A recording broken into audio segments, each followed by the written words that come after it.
the legend, Justin K. Prim.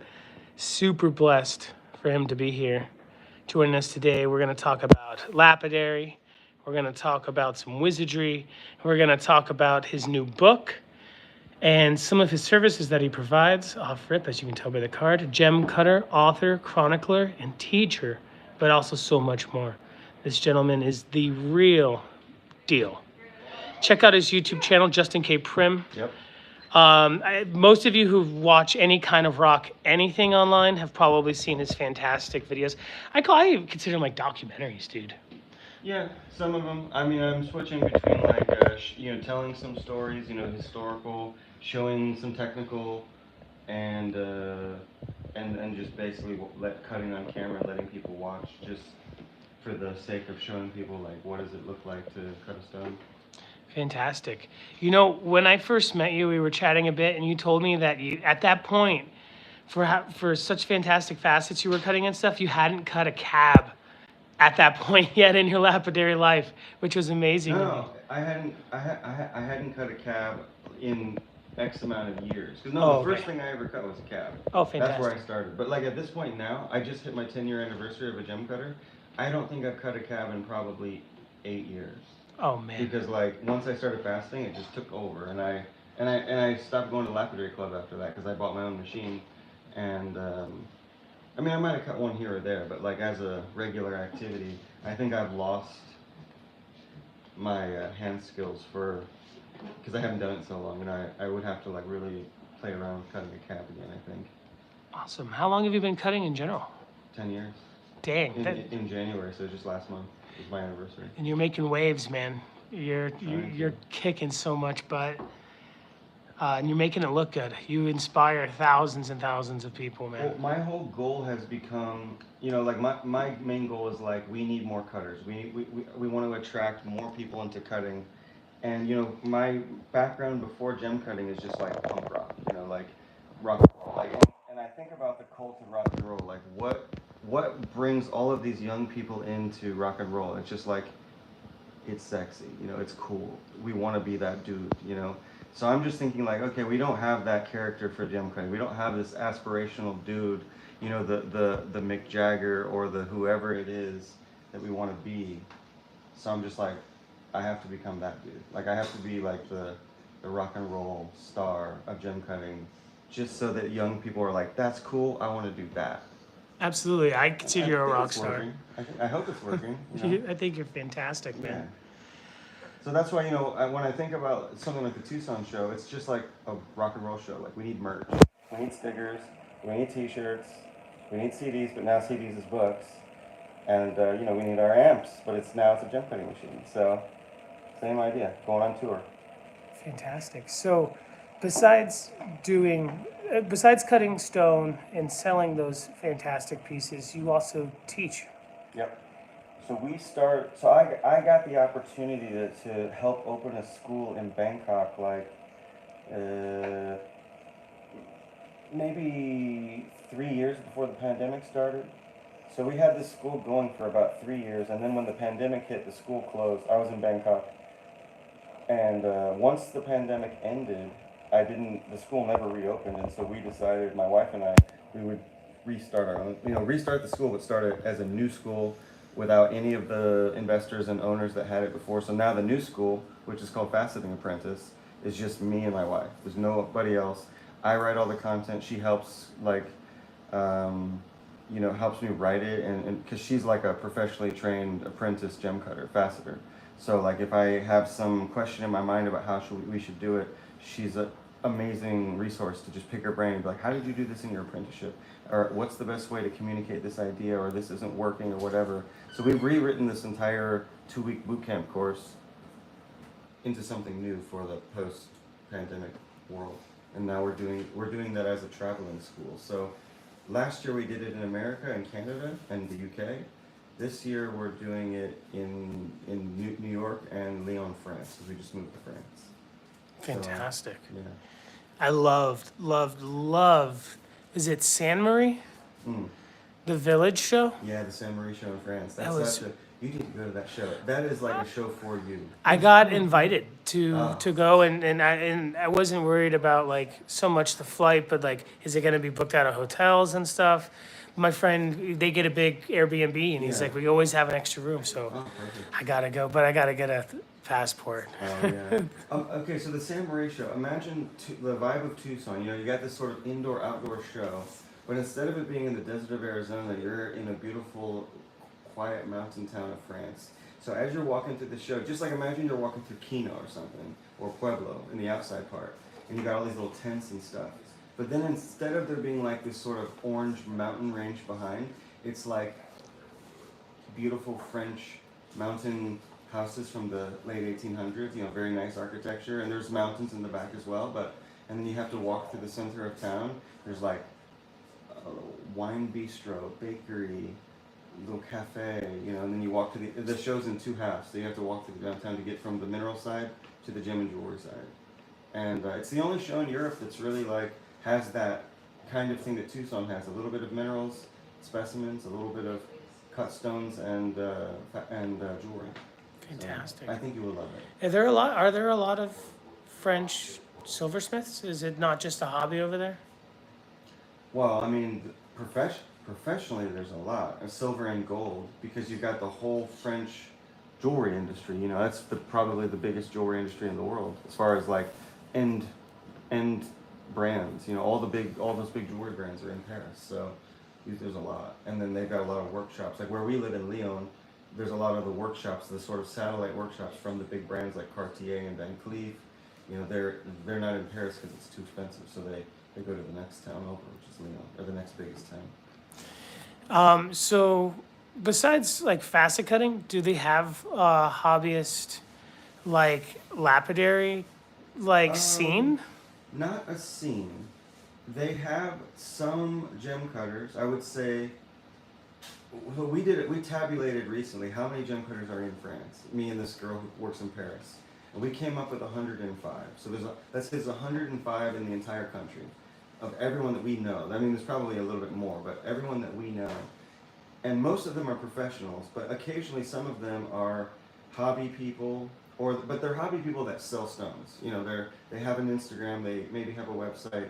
But they're cutting on an American machine, like they have a Graves or an Ultratech or whatever.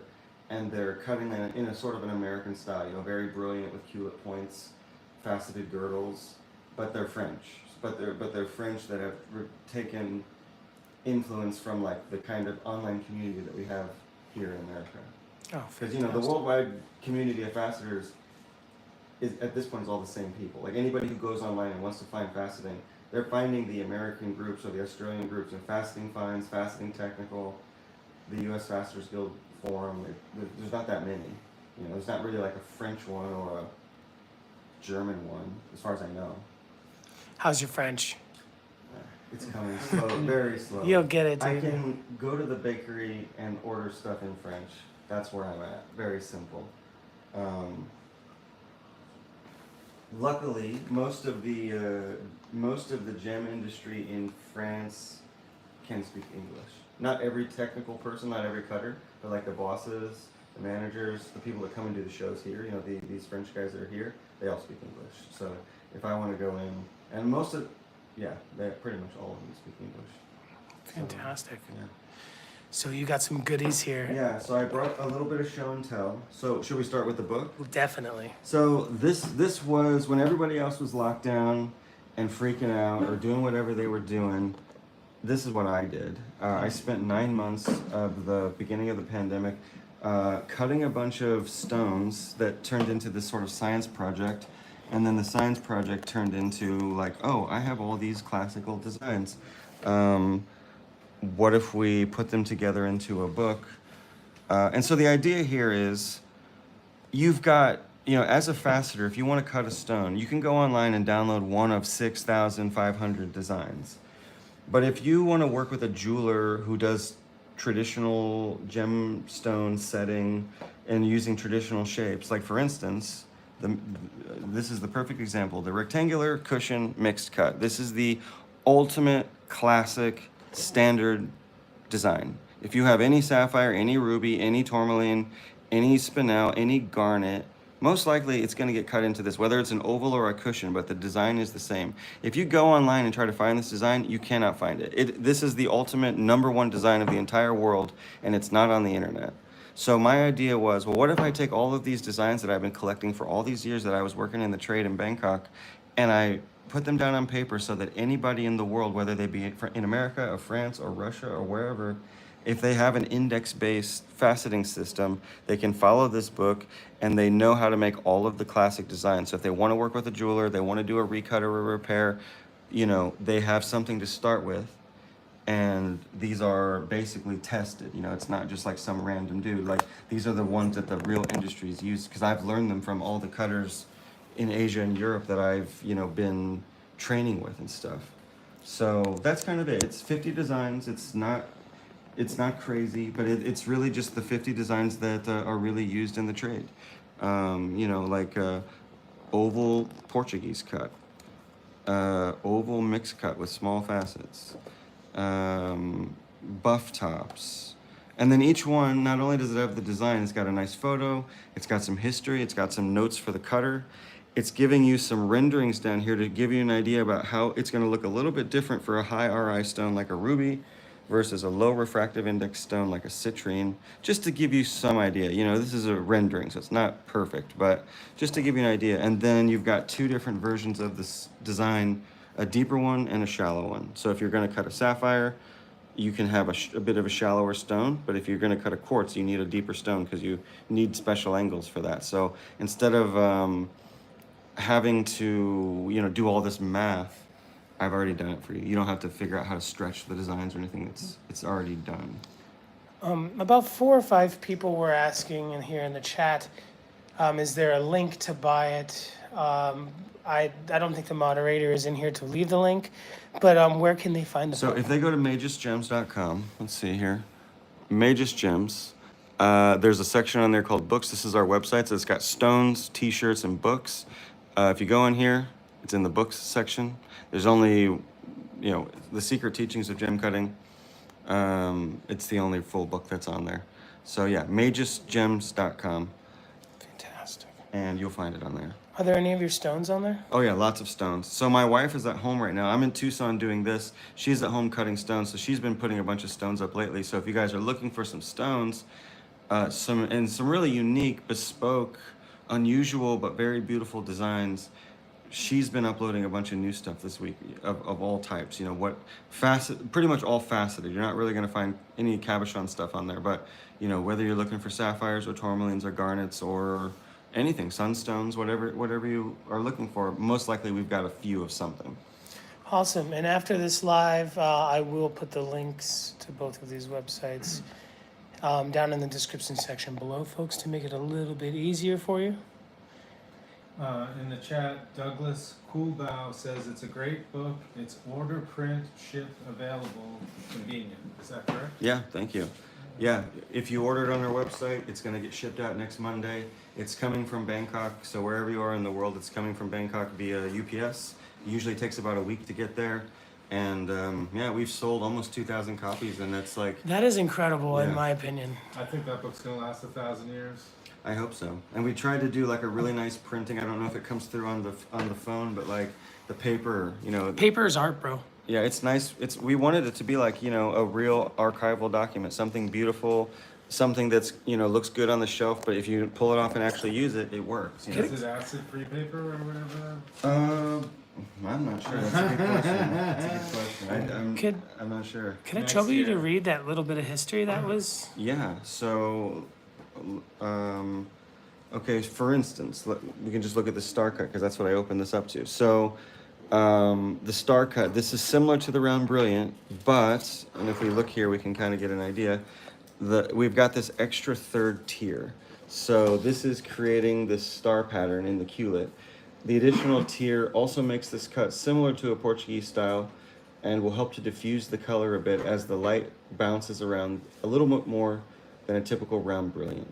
So some of the history, if I know the actual, like for instance, if we go to the after cut, some of the ones that we really know a historical, tale, I've got that. And sometimes it's more talking about what does this design do?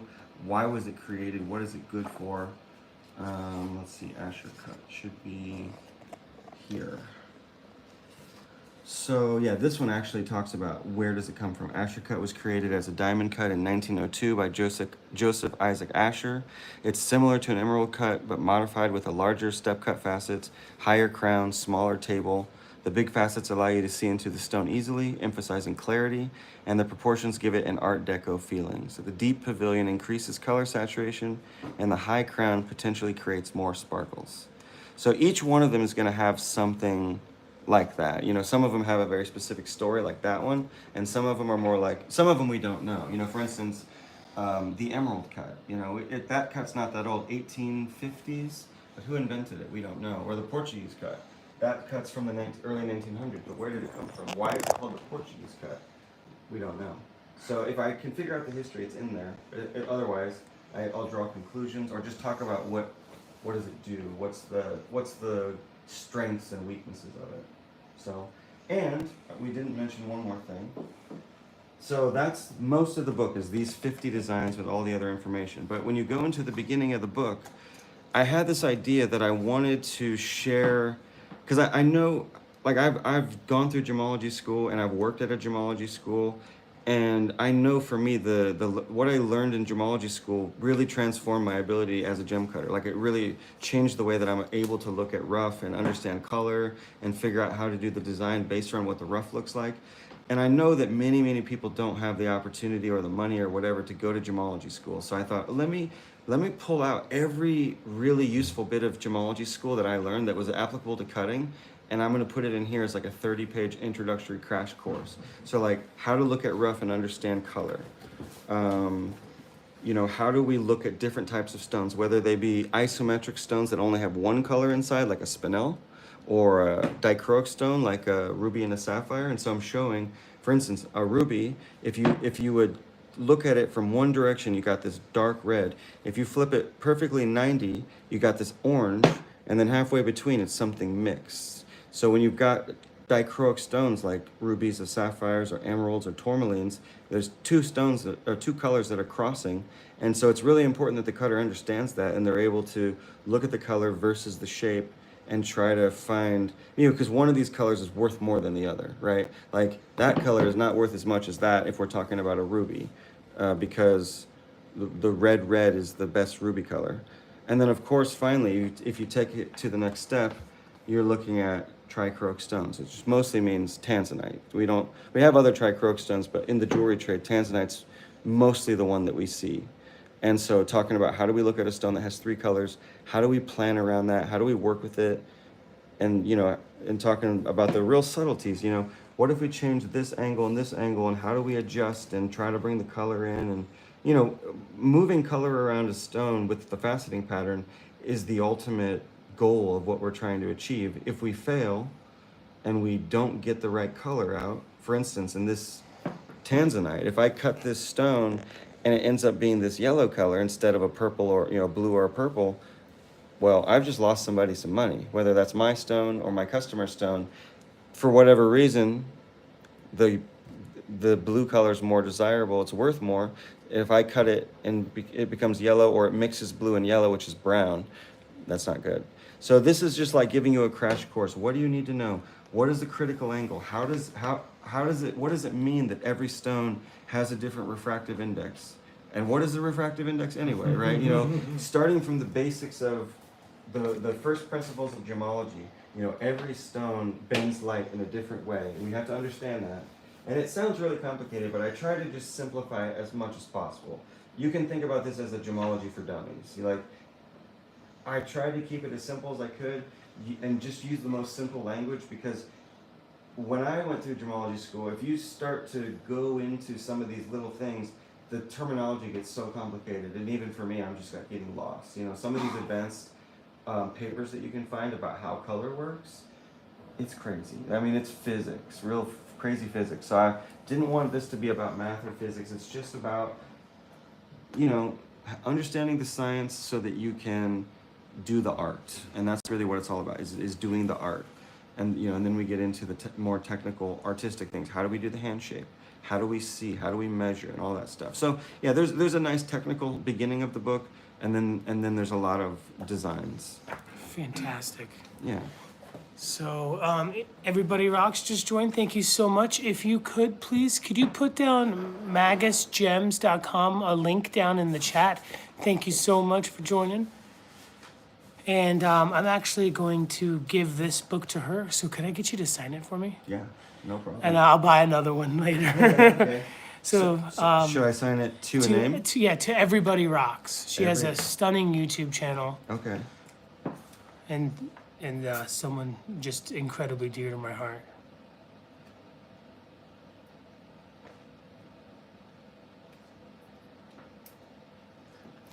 Can you draw a little gem? Oh, I can try. A bit of a drawer, are you? Yeah. Put you on the spot. Okay. Yeah. He's a lefty. Here we go. Oh, dude, there's 4 left-handed people in this house right now. Really? Dude, I'm surrounded Oh, by man. Okay. wizards and warlocks, and Let's Left, see right? here. Left? Yep. Oh I'm my lefty. God. there's 5 left-handed people here. I'm lefty. 5 left-handed people here. Good God. Two? The summit. Yo, The sinister summit. jeez, that looks fantastic. I wasn't expecting to be half that good. Okay. But now I'm just like, where does it go? Okay. Hey, that's put a little bling on there too. I'm just kidding. Yeah. No, you don't have to. Thanks, man. Oh, we got, yeah, okay. Just, Yeah. Fantastic. That's great, dude. Thank you so this much. one's going out somewhere. Where's it gonna go? Somewhere. She's here in Tucson. Oh, okay, cool. So I'm gonna give it to her personally. Sweet. I have a quick question for you. Would it be fair to say that if this does well, that we might see a book of you and your wife's designs? Yes, that is. So the idea with this, because this one did really, really well. So we already know we're working on the next one. The next one's gonna. So this is the classic designs, right? The ones that all the jewelers use. The next book's gonna be the historical designs. So I'm gonna go back 500 years, and I'm looking at what is the 50 most important milestone designs of the whole history of faceting. So this is because I love the history. Like this is my this is my ultimate rabbit hole that I've been going down for 6 years now. So I want to show off the historical. How did they used to do it? How can we do it now? What is it good for? But then volume 3 is the modern cuts. So volume 3 is going to be a bit of like stuff that's been trending in the 2000s. Like for instance, hexagons, right? Like this is a shape that we haven't really seen historically. You know, the 6-sided, different kind of rose cuts. But then there's going to be a whole chapter of the designs that me and my wife have made.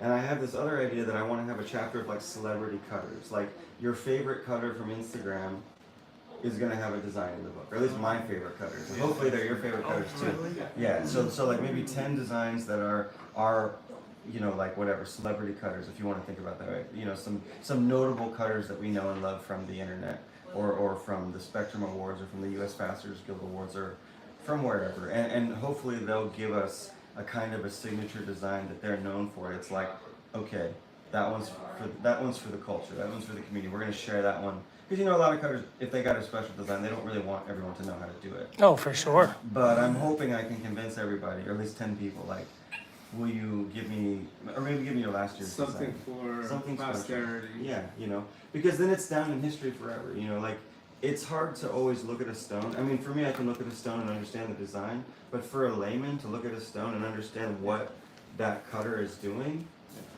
it's very, you know, it's like looking at art and trying to understand why did the painter do that. If you're not a painter, how can you know?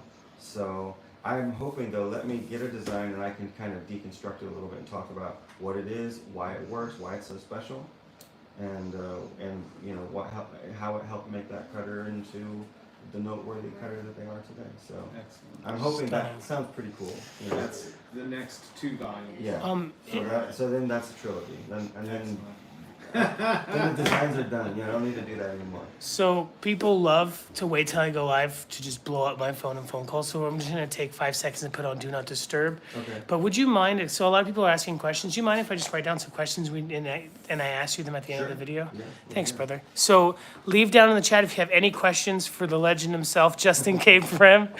And I'll write it down and we'll ask him at the Look through end. that book a little more. Turn the angle down. Oh, you're looking at yours.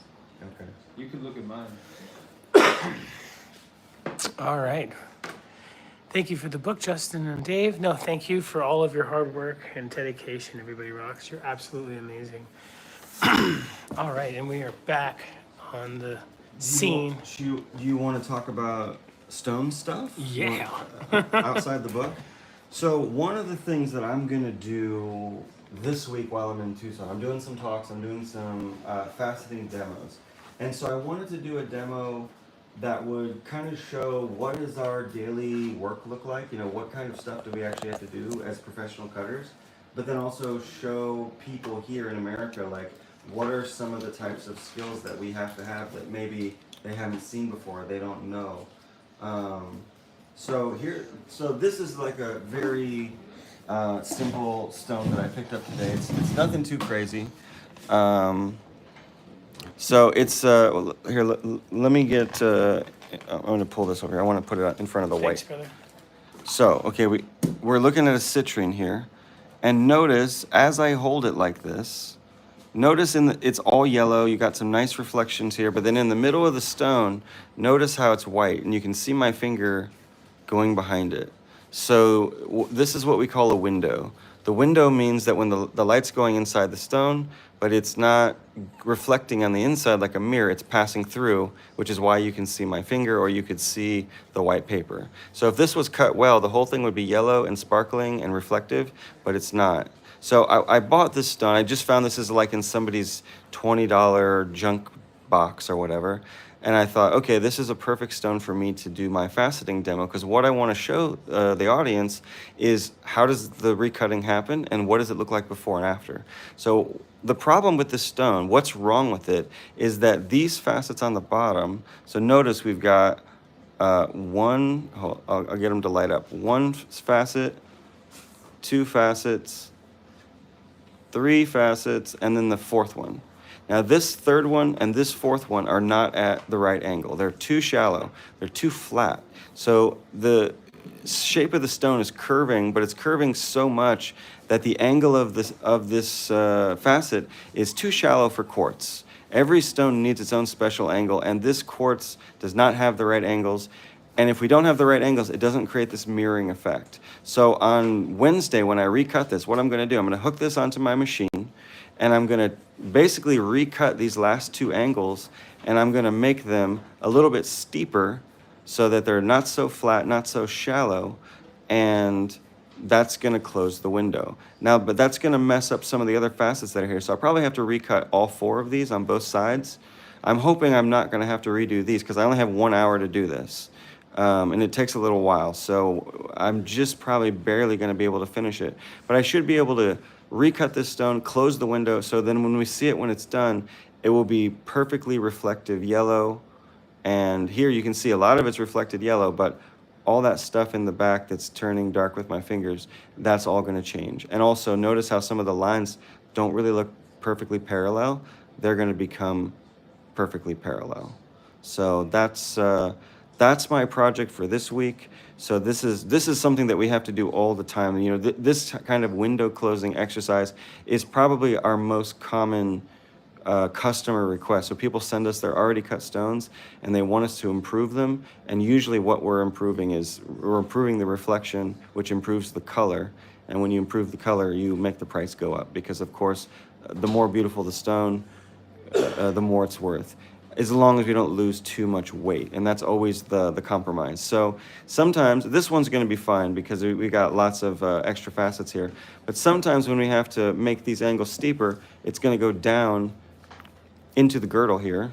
And sometimes you actually have to reshape the entire stone because if the girdle's too thin and you need to really make the stone steeper, the only way to do it is to make the stone a little bit smaller, which means redoing the entire outline shape.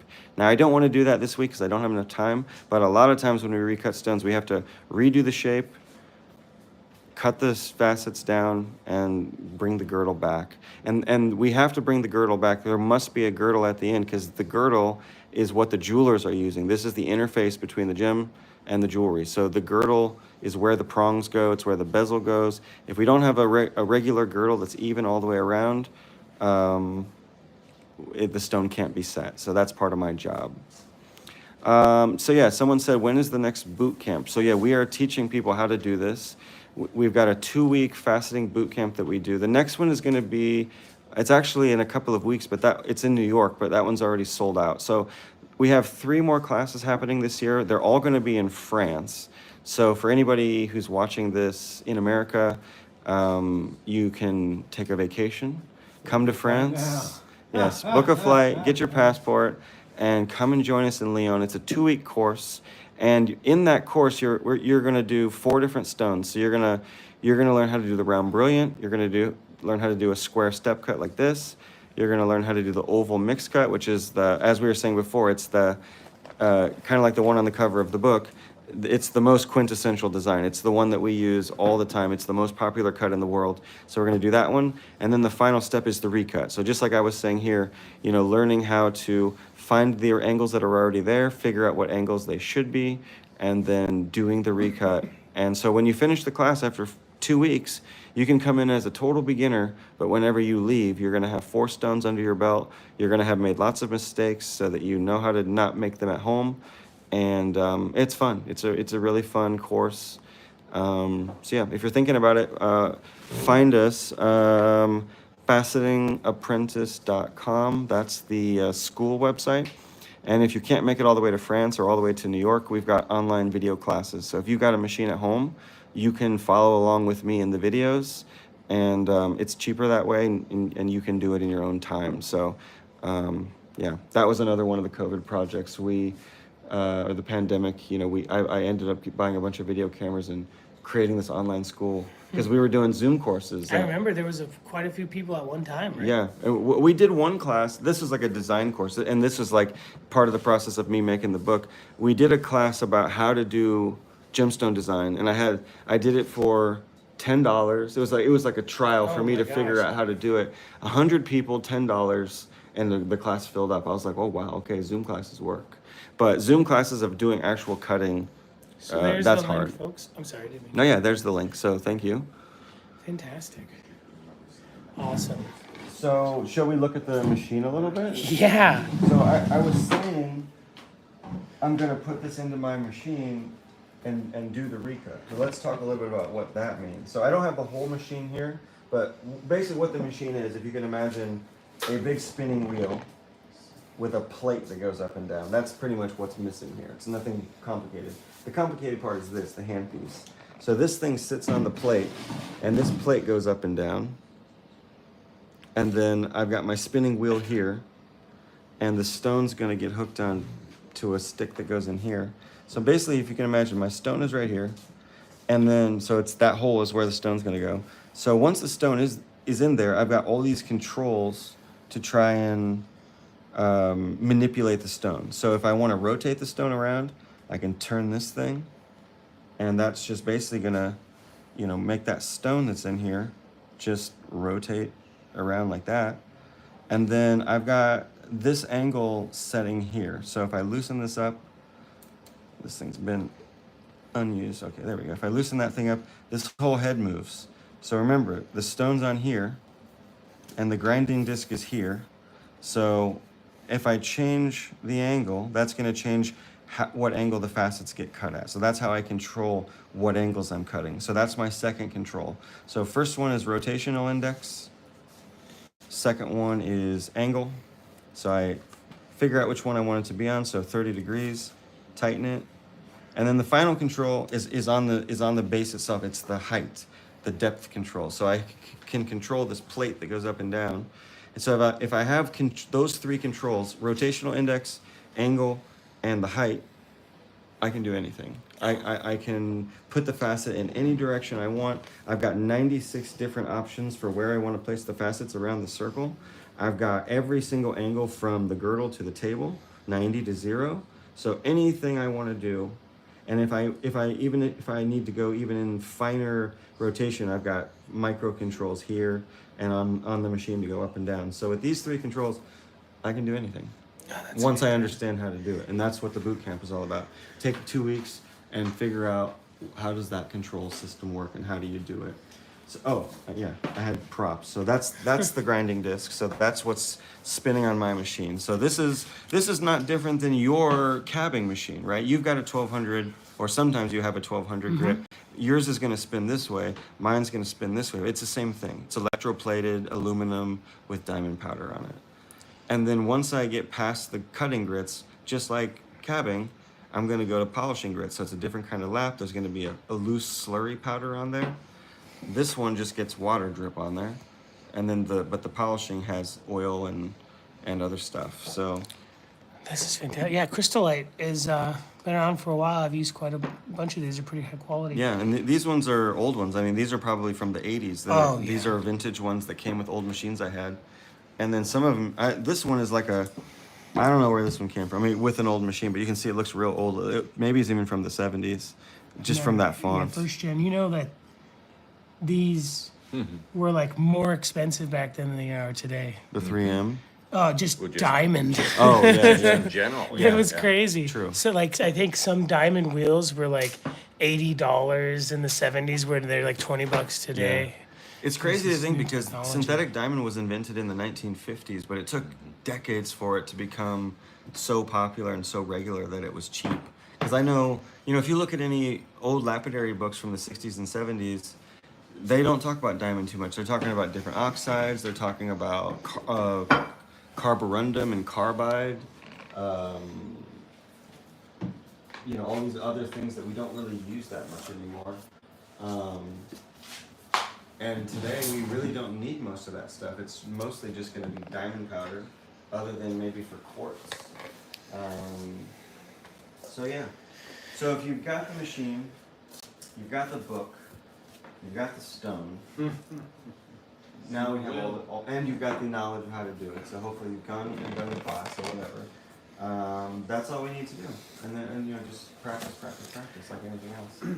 I have a question here from Mark Wetmore. Do you optically align the axis before dropping up?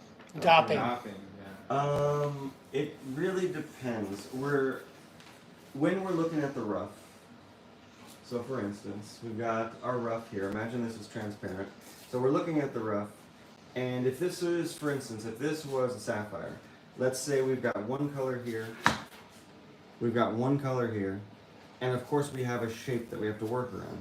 So if my best color is right here, I can't make that be the face of the stone. It's too small.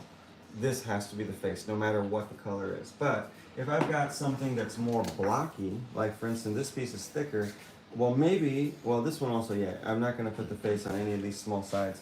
So sometimes you can align the face of the stone to the best color, but if the best color is right here, then you have to make a compromise. Maybe you can twist it a little bit, or maybe you cut the piece up and make a side that isn't there yet. It really just depends. Usually we don't chop the stones up, but sometimes if there's inclusions or cracks, we would. So yeah, sometimes we will align. It's not going to be to like the growth axis. It's going to be towards a specific color axis, whether that be here, or at some crazy angle. So yeah, we do that. But there's always some level of compromise. Donna, our friend Donna said she just ordered the book. Thank you. Excellent. Thank you. So any books that we sell this week, we ship every Monday. So our secretary takes them to shipping on Monday, and then usually FedEx takes them out on Tuesday, and you'll get them a week later. So thank you for the purchase. We have other questions? Yeah, somebody asked, Alexandrite. Have you ever cut Alexandrite? That was my question. For a laser, she said. Oh, Yeah, for a it can- laser. So that's like Yeah. a synthetic alexandrite. Well, how about natural? I've never cut a natural alexandrite. I've seen them, and I understand. It's my wife's birthstone, and I've Okay. always wanted to get her one, but I saw we some- all know it's Yeah, I saw it's some rough today. astronomical. I saw some rough today. Brazilian? But they're tiny, very tiny. I've never cut alexandrite. I don't think it's. Is it dichromatic? You were mentioning dichromatic earlier, and that's Well, what I was actually wondering. The feature that we know about alexandrite is color change. So color change is not the same as a stone having two colors like a Okay, sapphire. didn't know that. Like Okay. a sapphire, it has, let's say it has a blue color and a more green color like that, and then you can mix them. But they're always those two. The light and everything won't change that. But like an alexandrite, I don't actually know if an alexandrite is pleochroic or not. I think it is, but that's not what's the color change. The color change is caused by. Oh, this is complicated. But the color change is caused by. So let's say we got this light in here, right? We have like a warm white kitchen light. The light's hitting here, and this stone is absorbing everything but that blue color, right? So the reason why it's blue is because the stone absorbs everything but the blue. So the alexandrite, when you look at it, let's say it looks green, right? In one color, in one light, it looks green. So in that light, it's absorbing everything but the green. But the unique thing about color change stones is there's some variable, let's say, in the actual crystal structure, or the way that the crystal interacts with light. So when you change the light from, like, for instance, an incandescent to an LED or something in the actual chemistry or the crystal structure, the way that it absorbs the light changes because of physics. So it's actually then suddenly absorbing a whole different spectrum, and now the stone looks red. So that's a different phenomenon than pleochroism. Pleochroism is always the same colors. Whether for instance, emeralds are shaped kind of like this. And you're going to have a yellow-green side and a blue-green side, and when you mix them together, they kind of make a green-green side, or green-green, normal green color. That's what we want. So it doesn't matter if you put a yellow light, a red light, a green light. It's always the same color. It's not changing. But the alexandrite and any color change garnets, color change zircons are actually having a physical transformation. Not transformation, but a sort of an electrical. I don't know how change. they figured that out. Yeah, but yeah, it's crazy, and it's like on the atomic level. It actually. Yeah, it's like the electrons. Actually, the electrons that are making up the crystal lattice actually move. Like, okay, let's say there's an electron here. This is so complicated, but It's almost like they go from male to female, it's almost magic. or Like, left to right. Or, yeah, like, I honestly, don't know. when you think about that, it sounds like magic. Like electrons are moving inside of a crystal lattice because of the light. But honestly, whenever I went to gemology school and they told us how light or how color works like that, it blew my mind because it makes sense, right? It sounds logical. Light hits the stone, the stone absorbs the light. That's okay. But then you have to think about that's happening on every surface at every moment in time. So like right now, everything we see around us, my shirt is salmon color, my jeans are blue. But the only reason my shirt is salmon color is because my sweater is absorbing all light except for this color and putting that back. And it's happening at every moment on every surface, and when we change the light, it changes. That's crazy. That's happening at every moment in time, all around us, and we have no idea. We just think, oh, we painted the walls blue. But no, the paint is absorbing all light except for blue, and then putting blue back out into the environment. Yeah, and then maybe your eyes are screwed up. Yeah, So that totally screws. Yeah, and then if you're colorblind, then you see it differently. Or if you you put a black light in, and that changes everything, because then the actual energy coming out of the light, it's a different kind of energy. It's a different spectrum, right? It's ultraviolet instead of regular wavelength. Visible. Yeah, visible light. Quote unquote. And then you have fluorescent crystals. So then you put the UV light on there, and suddenly they're glowing or whatever they do. Yeah, it's crazy. There's such a magical little phenomenal world of things happening just in the small world of gemstones, let alone the larger world of everything else that's going on. There's a lot of ways to get your mind blown through that, and the color is what did it for me. Got a simple question here. Arspin's asking, where do you get a jam peg set up? Where'd you get your jam peg? So I have two jam peg setups. The one that I've been showing a lot on Facebook over the last, on social media over the last 2 or 3 months, is a French one called Fralap, Fralap. So it's a French guy in Paris who makes them. I got that from him. But I also have another one that's here with me in Tucson, which is the KMT. That one's from India. They both kind of work the same way. It's very different than this. So this one, I know my exact angles, I know my exact rotation, and I've got all these numbers that I can use to remember. The jam peg is more like this. I got the stone on one end, I got the stick in my hand, and there's some pegboard over here that I jam the stick into, and whatever hole I choose, and this is my lap here. If I pick a high hole, the stick is steep. If I pick a low hole, the stone is, or whatever, the stick is shallow. So that's a much more antique style. But that perfectly brings us to my new t-shirts. Because that's exactly the guy that's on the shirt. So this is that dude. So he's not laying on his belly though. No, he's not laying on his belly. He's got the old hand crank machine. He's got the really cool. So this is a I think this is from about 1910 or so.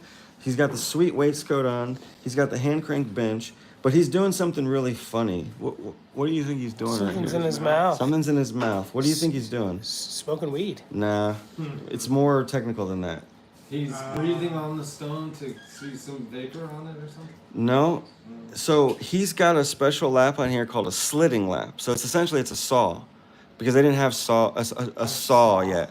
So he's hand cranking his saw blade, and his left hand is holding the stone against the saw, but he has to keep the saw lubricated. So he's got a feather, like a feather pin, a quill in his mouth with oil on it. So he's holding the quill with his mouth so that he can hand crank and hold the stick. I love this picture, and I love how stylish he is when he's doing it. Like he's got his waistcoat on, he's got his shirt all rolled up, he's looking pumped, and yeah, it's pretty cool. He's about ready to have a Fantastic. fight in the alley. Yeah, but normally that guy has the jam peg. He'll have a wooden thing right here that has a bunch of peg holes on it, and then he sticks his stick in there and he decides which hole. So even though that's a very archaic way of cutting, that's like all the way back to the 1820s. Still works. It's still the most common way to cut today. Uh-huh. You know, like Thailand, Yeah. India, all of South America. You know, lots of places in America use that. Some people in Australia use that. Israel, all the major cutting centers of the world are still using the jam peg. So even though that is pretty much 100-year-old technology, it's still it's not like the best way, it's not the worst way, it's just the way that people have done it. It's fast. And when you need to cut, 20 stones in one day and have them be good, So you can do it. when I see like low quality, slightly asymmetrical facets from India, or stuff that are like amethyst, heat treated amethysts, and they're like Those $1 are or coming off two. the jam peg. Jam peg speed, huh? But the difference is going to be like, speed, how much time do you have to work? If your boss is only going to give you 20 minutes to do the stone, or even 1 hour, you're not going to be able to make a perfect stone. It takes me, as a 10-year experienced cutter, it takes me 3 hours to do a good stone, of a decent size. So if you've only got 1 hour or half an hour, then yeah, your oval's not going to be perfect. It takes about 30 minutes just to make a perfect oval. Even for my wife, who's like been cutting for about 16 years, it takes 30 minutes to make a perfect oval. And we're doing it by hand. Just making the perfect shape, looking at it, double checking, making sure the symmetry is totally perfect. Even for a great cutter, that takes 30 minutes. I'm not good. I've been thinking about vaseline, but right now I live in Wow. It is intimidating for a lot of people. It's Yeah. just the wizardry of it. I can see that, because when you see a cabin setup, it's so simple. It's a stick and a wheel. And you can sort of understand. And then you see this crazy thing, and you see the diagram with so many numbers, it looks like you're doing math problems. But really, once you actually sit down and have someone show it to you, it's so simple. It's not any math. It's more like paint by numbers. It's like, okay, here's this shape. We're going to make that. And as soon as you cut one stone, you can understand. The first one is very confusing. You have no idea what's going on. But I'm there to help you do it, right? That's my job. So then I have to make it easy for you. But once you've done those 3 or 4 stones from the class, and your mind is getting a little bit 3D at that point, how do you work in that kind of 3-dimensional space and stretch facets and move things around and understand the controls. That's really what it is. It's just understanding the controls. Instead of it being your free hand on a stick, you got this thing interfacing for you, and it gives you a little bit more controls. Rotating it precisely, changing the angle precisely. It's not just hand movement anymore. And yeah, it looks intimidating. It definitely does. No, I completely understand. And the stones, for me, when I first saw the faceted stone, that was the thing that drew me. It's so complicated, and it's so small. You look at that little thing, and you're like, oh, there's all these little triangles on there. How do they do that? It's impossible until you do it. And then you're like, oh, it's not that hard, actually. Fantastic. It's not that hard. So it only looks hard, but when you learn, you learn. Yeah, like anything. Drawing looks hard. And to me, drawing is so hard, I can't draw. You did a pretty good job. Yeah, but to actually do a portrait or something. No, I But if understand. you see a comic book artist and they do a great comic, you're like, how did you do that? How did you make a guy look like that? Charcoal artists, they're so fast. Yeah. Boom, boom, Yeah, boom, boom. but like to me, if I did that, it would look awful. but it's just so that I haven't practiced. So a lot of people that I've been meeting in the industry feel like they gotta buy the Mark V, Ultratech Mark V, because it's digital, Yeah. and they're a little bit afraid to buy old Sapphires or to buy old Graves and stuff. I mean, is there a big learning curve between the two? I mean, really, well, this is a nuanced answer, but any mass machine essentially works the same way, right? It's got an arm that goes up and down, it has angles and everything. Now, here's the challenging answer for this. If you don't know how to facet at all, and you're at home learning by yourself, and you buy a used machine and it's not set up correctly, or if something's wrong with it, you will not know. It's like if you buy a used car and you're not a mechanic, and there's something wrong with it that's not very obvious, you won't know until something goes very wrong, right? For me as an advanced cutter, I sit down at a machine, or even to do a review, I cut one stone and I see, oh, there's a total flaw here, there's a feature here that's just not working or not working correctly.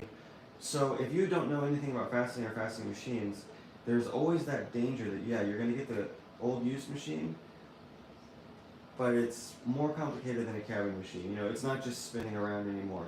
If this angle thing is not working well, or this thing isn't working well, or something along the way isn't working well, you don't know if you're making a mistake or the machine's wrong. And until someone comes and shows you, you won't know. So if somebody's going to learn at home and they have no teacher, no nothing, they're just going to watch a video on YouTube or whatever, and they can afford it, buy a new machine. It doesn't need to be a V5. And I don't advocate the digital machine, because for me, what I'm seeing, because I have a digital American machine. That was where I started. And then I moved to this when I went to Bangkok, and I fell in love with this. That thing is sexy, dude. Yeah, it's so tactile, right? Like, it's in your hand, you can pick it up, and it's like, you know, it's like this. You've got this pen in your hand, and you know exactly how to use it because you've been doing it. And when you put this thing in your hand, you intuitively know how does it move. You know, you understand it. And it's fine. So if someone's looking at these different options for the American machine and they see there's a digital one, it sounds all high-tech and futuristic, and then there's the analog one, it's just a simple one. To me, what I'm seeing, as from looking at social media for 6 years and watching the kind of questions that people ask and watching what my students email me, people are getting that digital machine thinking it's gonna do something. It's gonna cut itself. It's gonna cut itself, you know, or it's gonna be more precise, whatever that means, more precise. I mean, you know, when you finish a stone, nobody knows the angles of the stone. They have no idea. You know why you're cutting it, but even you, as soon as you take it off, you can't see if I did 34 or 34.2. You know what I mean? It's unless you window the stone, nobody knows. So what I'm seeing happen is people are getting those digital machines, and they're becoming obsessed with it has to be 100% perfect. The angle has to say a 45.000, otherwise it's wrong, or it's off, or I have to fix it, or the machine's broken, or whatever. And it's like, well, no, you know, there's room for artistic license here, and there's also room for just letting it be. It doesn't have to be .000, because before, a few years ago, we didn't have the digital machine, and nobody ever knew. And we've got 500 years of faceted stones that look great, or good, you know, at least. So I don't think that the digital machine is that important. Personally, I don't have a digital machine, and I don't want one. Like, I love this analog machine because the stone is what we should be looking at, not the reading, not the dial thing. You pick it up, you look at the stone, and you see what needs to be done. And if it needs to be adjusted, then you adjust it. And if you don't know how to adjust it, you have to learn. But once you know how to adjust it, it doesn't matter what the angle says, it's what the stone is doing. And that's my philosophy. You know, some people will not agree with that, but Can I touch it? yeah. Who produces that? So this particular one comes from a company in Sri Lanka called Sterling. I've been using this. Yeah, Sterling is cool. They've been doing this since 1979. It's a family business. I've been there twice. I really like these guys. You know, they make everything in their house. I mean, they've got like a workshop that's built into next to their house, and they're milling all the yeah, they actually get scrap aluminum from like old car parts and random stuff they melt it down, and then they cast them, and then they take them to the mill and you know, do whatever they need to do, make the stuff, and then put them all together and ship them out. So it's like 5 people, a father and a son and his brother and like 3 guys that they hire, you know, just helpers, and they do everything in house, including you know, then they do to the shipping. How long have you been using that? This particular one I've Oh, that's probably nice. had for 3 or 4 years, but this style about maybe 5 years. Like right. 5, and you've been cutting. No, longer than that. No, yeah, maybe 5 years. I've been cutting for 10. Okay. But I halfway through I changed All right. because when I moved. When I tried this, because I'd never seen this before. When I was in America, I never saw this before. When I moved to Bangkok and then we wanted to open the cutting school, my bosses said, okay, we're going to use this kind, because this is like what professional cutters in Sri Lanka use, and it's cheaper than an Ultratech. The Ultratech's $5,600. This is $2,000. So that's why I teach with it now, because I know that whatever I teach my students with, they're going to want to buy that machine. And I personally would feel uncomfortable for myself to spend $6,000 on a faceting machine. And especially, a lot of my students are international. They're not Americans. They're in Europe. They're in Asia. You want to get an Ultratech in Bangkok? It's $7,500 Oh, dang. because of shipping and the import duties and all that stuff. And you're on Thai money. Nobody can get that. You know, it's impossible. Like literally, it's like it's a lot. When I was talking to Don from down in Pacific, and he said someone wanted an Indian cutting operation wanted to buy down in Pacific. It was an 80% duty at the time, or whatever it was, to bring Diamond Yeah. Pacific machines Yeah. over. Every country is different on that. You know, every country has their own laws about that, but it's always some money. Douglas Colbert says, "Have you ever faceted some silly nonsense material just for fun?" Silly nonsense. Yeah, I think that's the question. Have you probably untraditional, unconventional? Yes, but let me think about what it is. While you think, I'll tell you the story. I was at the Albuquerque Facetors Guild, and some guy was faceting halite crystal, which is Okay, salt. Yeah. Do you ever hear how they do that? You have They to do it without water, right? No, they saturate the water. They salinate the water. They put a bunch of salt where it can't take any more salt, and then it's not taking away from the crystal, Okay.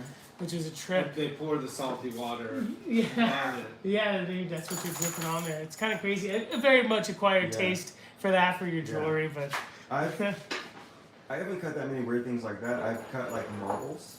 I think that's dope, And dude. you know, like the marble has that crazy The color wisp. swirl. Yeah.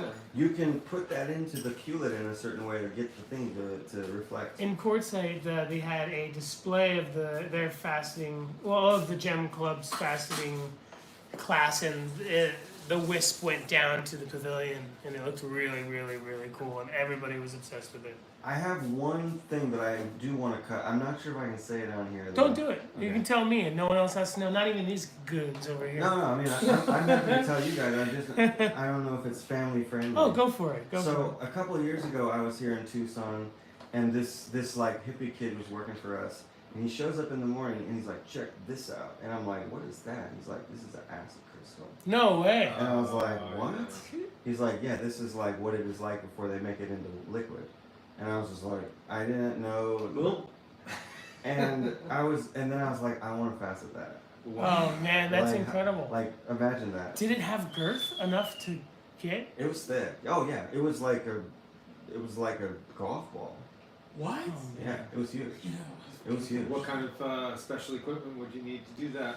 Yeah, you'd have to have gloves, of course. Some You'd have to have a respirator. respirator, and you couldn't get it wet, so you'd have to get everything dry, which is bad because that makes dust. But yeah, it's dangerous for sure. It's dangerous, but I'm trying to think if I've ever cut any other weird stuff. I'm sure I've just cut some random glass. Oh, I've cut like a 2,000-year-old Roman glass. Nice. Oh, awesome. You know, like they find shards like in Oh, yeah. in the Middle I East. saw some Roman glass Yeah. beads today. and Afghanis yesterday. sell them, right? A Yeah. lot of the Or time. like Israelis have them, depending. You know, like the Romans were doing glass in different places. You can find the bottoms of those wine goblets. Yeah, Just the but little these ones stems. are actually like they're slag glass from where they used to make it. You know, they can find where the old glass forges were, before, and they'll just like be in the dirt. And farmers find them in the fields. So I've got one buddy in Bangkok who just gets a ton of them, and he sends them to me, and I cut them and send them back. But it's just glass, but it's from Israel, and it's 2,000 years old, and we know what people think about Israel 2,000 years ago. They're calling it the Jesus crystals. My buddy doesn't call it that, but that's what his customers call it. And I'm just like, okay, whatever. If that's what it is for you, but that's cool. Is there anything that you won't touch? I wouldn't do anything radioactive. Okay. Like I've done bumblebee jasper before, and I felt nervous about that. It was okay, but yeah, I wouldn't cut anything radioactive. I wouldn't cut anything toxic. Dave's got his Geiger counter. Oh, I got a great guy. There's so many radioactive things behind you right now. No, I really don't like radioactive. I worked for a guy in Tucson once who had a collection of radioactive stones for sale in a cardboard box. And every once in a while, somebody would come with their, a nerd who's really into hot rocks. That's me. And like, we'd open the box, and I swear to you, doesn't matter where you're standing in that room, you feel this nasty wave of I guess it's radon, but it makes you feel nauseous. Like I wouldn't even have to be standing over the box. But one time I did open the box with my head over it, and it was just like, and you feel like you're gonna throw up. Whoa! Like, it's gross. I've never had that feeling It's before. gross. I mean, put like 20 of them in a box and just, because radon stores, it builds up. It doesn't go It's a through gas, the box. right? No, I don't know actually. I don't think I don't know. it's a gas. So yeah, it's just like collecting in the box. It doesn't go It's out. a heavy gas. Yeah, right? it's a heavy It doesn't gas. want There's it a to lot stay. in It Boca just sits. Raton, baby. It's in Louisville, Colorado too. What other questions do we have? Oh, there's I got so it. many, but we're gonna have to pick and choose. Okay. I Maybe mean, just pick a couple of good ones. You have one? I have one. We can wait till the end, or I can. Okay, No, just- just say that. Tell us some words about chatoyance. Twins. So cat's eye. But do it with a French accent. no, they don't have to do it. Don't do it. So, for instance, I was shopping for somebody who wanted sunstones, and I went to my friend Adonis, and the gentleman said no schiller, where you would want that in a cabochon, you don't want that in a facet. Is chatoyance an enemy of facets in some cases? Well, Schiller specifically, it really Is depends. schiller different than chatoyance? I think chatoyance is just meaning the effect. And it's not the effect of Schiller, it's the effect of light getting, I don't know the actual definition of it, I forgot, but it's what the cat's eye effect is. Light's getting bounced across a bunch of strands inside of the thing. But so, sunstone, I learned this recently actually. I went to the sunstone mines last year, and I was talking to those guys, because I've cut some amazing sunstones before with the Schiller inside, with the orange coppery cloud, and it looks awesome. And then other times I've cut it, and it doesn't look awesome. Like this, the copper's in there, but it makes like this wall, this flat wall, and the light doesn't go through it correctly. And I was like, why? How come sometimes on my sunstones it looks awesome, and sometimes it looks bad? And I was talking to the miners, and they're like, yeah, there's different types, and sometimes the copper will line up into like a plate, like a wall.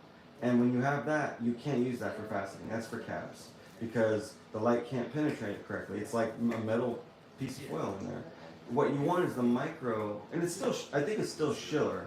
I think if there's orange, there must always be Schiller, even if you can't see it, because that's what makes the orange color.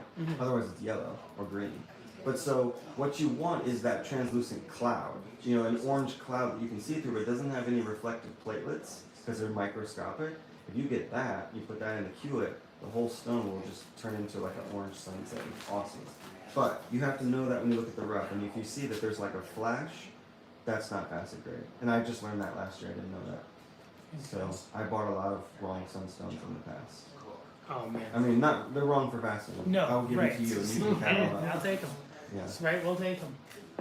So, folks, we're keeping Justin from some awesome gemstone parties, I'm Yeah. sure. Tucson is just party after party The after Naked party. Fashion Show, baby. Oh, I don't know about that one. Invite me to that. Heck yeah. Then there's a bunch of cool, like, men-only Arab shows. Really? Yeah. Oh, there's so many. Wow. There's ones like I can't talk about it on here. Oh my goodness. And I did hear a story of a previous year. They attempted to have an evening show in a strip club. oh yeah, I've heard. It didn't. I've heard it, that didn't one. it didn't work. They said it was fun, but no one sold anything. Oh well. And $25,000 worth of material is missing. Yeah. You know, being in the industry, like people would come, they watch the channel, hey, I want to take you out. I was just going to the same strip club every night to where the ladies knew my name, and it was just like, can we just go to Applebee's? Yeah. It's just getting embarrassing. Yeah. So folks, take the time now. We'll take a couple minutes to wait. If you have any questions for Justin, now is the time to ask. And if you don't ask or you see this later, my email address is on here. You can email me, or you can go to the website if you want to see our stones or our books or the t-shirts or any of the other stuff that we have. So yeah, you can email me some questions. If you are interested in doing the class, you can check out Faceting Apprentice. And if you want to read some articles, JustinKPrim.com is my name. That's where I put all my sort of historical, academic stuff that I like to do. I don't know if you're allowed to say, has Rock and Gem reached out to you? No, and I've actually, they've been in my mind for a while. I want to do some articles for them, but I haven't reached out to them either, so. I mean, even if you don't do articles for them, they should be coming and knocking on your door. You are the real deal. Yeah, I want to. That's like the last magazine left. Why don't you make your own? That would be cool. You need a team for that, and I have no time. Well, here's the thing. When it's only a matter of time until you're, in my opinion, top 3 in the industry on YouTube and stuff. When you're making the money, Yeah. please make a magazine. Okay. But And you know, have at the back have David's picks. Yeah. But you know the thing is, I'm not sure, like in the 2000s, I know, like, I love Lapidary Journal, right? Like I have a huge collection of old Lapidary journals. I'm trying to get all of them. Let's cross-reference because I have a bunch. I wonder if I have triples and quadruples. Okay, yeah. Let's swap them. But you know, like now today, I think if there was a magazine, it could be successful. But we've got social media, so anytime anybody has a question, they can just go on and ask. And that's what people used to use Lapidary Journal for. That's the reason why you keep all those back issues, because when you want to polish that kunzite, you got to go back to that kunzite issue and see what was the tip, right? So now we don't need it for that. We don't need it for like this news and societies, because that's on Facebook every single day.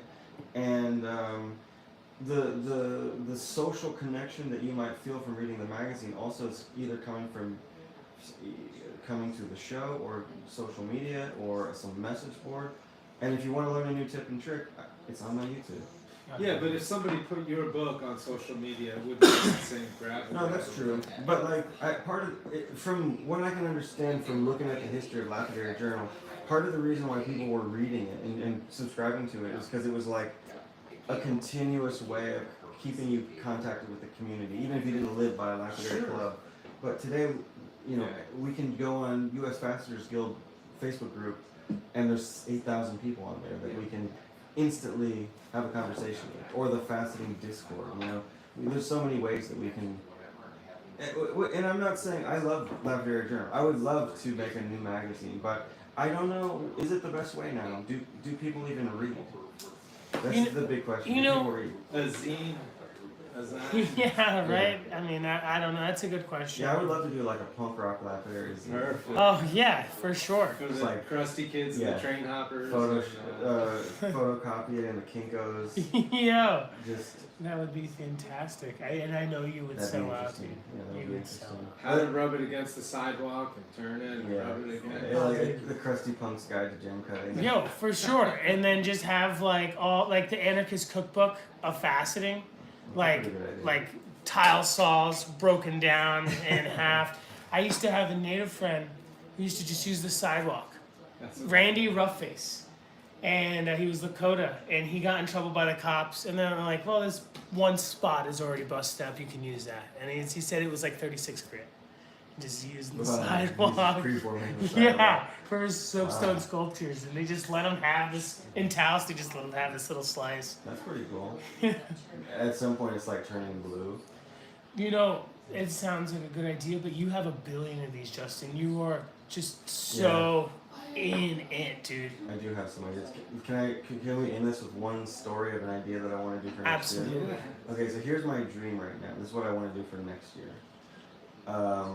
I found out from a friend that you can get a artist grant to do a project where you go to Antarctica and you do something, whatever your project is. You can get, basically it's an artist grant. So they take you to Antarctica You stay in McMurdo base with the scientists for like 6 weeks or however long. You do whatever you went to go do. So I'll be weaving blankets in Yeah, Antarctica. yeah. So what I want to do is take my fastening machine down to Antarctica. And you know, the scientists in Antarctica are all Earth scientists, right? Like they're all, whether they're geologists or whatever, but they're some kind of Earth scientists because that's what they're doing down there. So they're naturally probably going to have an interest in rocks, whether they had thought about it or not before. So I'm going to show up in my fastening machine, and I'm hoping there's quartz and aquamarine in Antarctica. So if we could get some of that, that'd be sweet. Or I'll bring something. But I want to be the first person to ever fasten a stone in Antarctica. It sounds reasonable. Do it. And, Dude, you're a go-getter, man. but You'll do anything so you want. So here's the bonus of that idea. To get to Antarctica, you have to fly to the southern tip of South America to get the boat. Yeah, I've never been to South America, so I'll get a hotel room. You ride your bicycle down? No, I'll fly. But I'll get a hotel room, and I'll cut a stone in the hotel room. So then at that point, then I'll go to Antarctica and do it again. So at that point, then I've cut a stone in North America, South America, Europe, Asia, and Antarctica. So then I just need to cut a stone in Africa and Australia, and that's all the continents. And then I'll be the first person to cut a stone in every continent. And then, this is all just a setup for the final plan. Somebody at SpaceX is going to see that viral YouTube video that of course must happen, and I want to go into space and be the first person to cut a stone in 0 G. Alright. Like, not in the space station because it would be too crazy with this diamond powder flying around. They have to put me in a bubble, but like, I think SpaceX would love to do a publicity stunt where they shoot me up into a SpaceX rocket. Or a hollowed out meteor. Something. And then take my fastening machine, strap me to the side, and I'm just going to cut a stone in a couple hours and just bring me back down. Well, folks, I think, do you have a Patreon? I think that might be... I do have a Patreon. If you go to Patreon and you type in my name, so here's what Patreon's going to be this year. I'm glad you brought this up because I got a whole new plan. Patreon has just been a passive way for people to help me afford. But in 2024, I want Patreon to be something a little bit better. I'm starting a podcast. So Dave was on my podcast earlier. He's like one of my first guests. So I'm going to do a Patreon-only podcast where I'm talking to jewelers, gem cutters, gemologists, people in the industry. But it's about cutting. And then, of course, like all the YouTube videos, the behind the scenes, and a bunch of other interviews that I did last year. So if you want to sponsor me on Patreon, I would love it. Just go to my name. And then in exchange for that, all of the YouTube videos are going to be there. And now there's going to be a podcast that only Patreon people can listen to, where you're going to get to hear a nice hour of me and Dave talking about vintage lapidary gear. How do you navigate the confusing paths of buying a vintage lapidary machine? Do you have any Kickstarter programs going on now? No projects. We're working on the second book. I don't even think we'll do a Kickstarter for that. We're just going to do a pre-sale because we had already so much momentum from the first book. I don't really think we need a Kickstarter The anymore. word is out. Yeah. So Takes we'll it see. going. And I guess the last thing somebody has here, Fabian Curto was asking about the learning process if he has an Ultra Tech machine.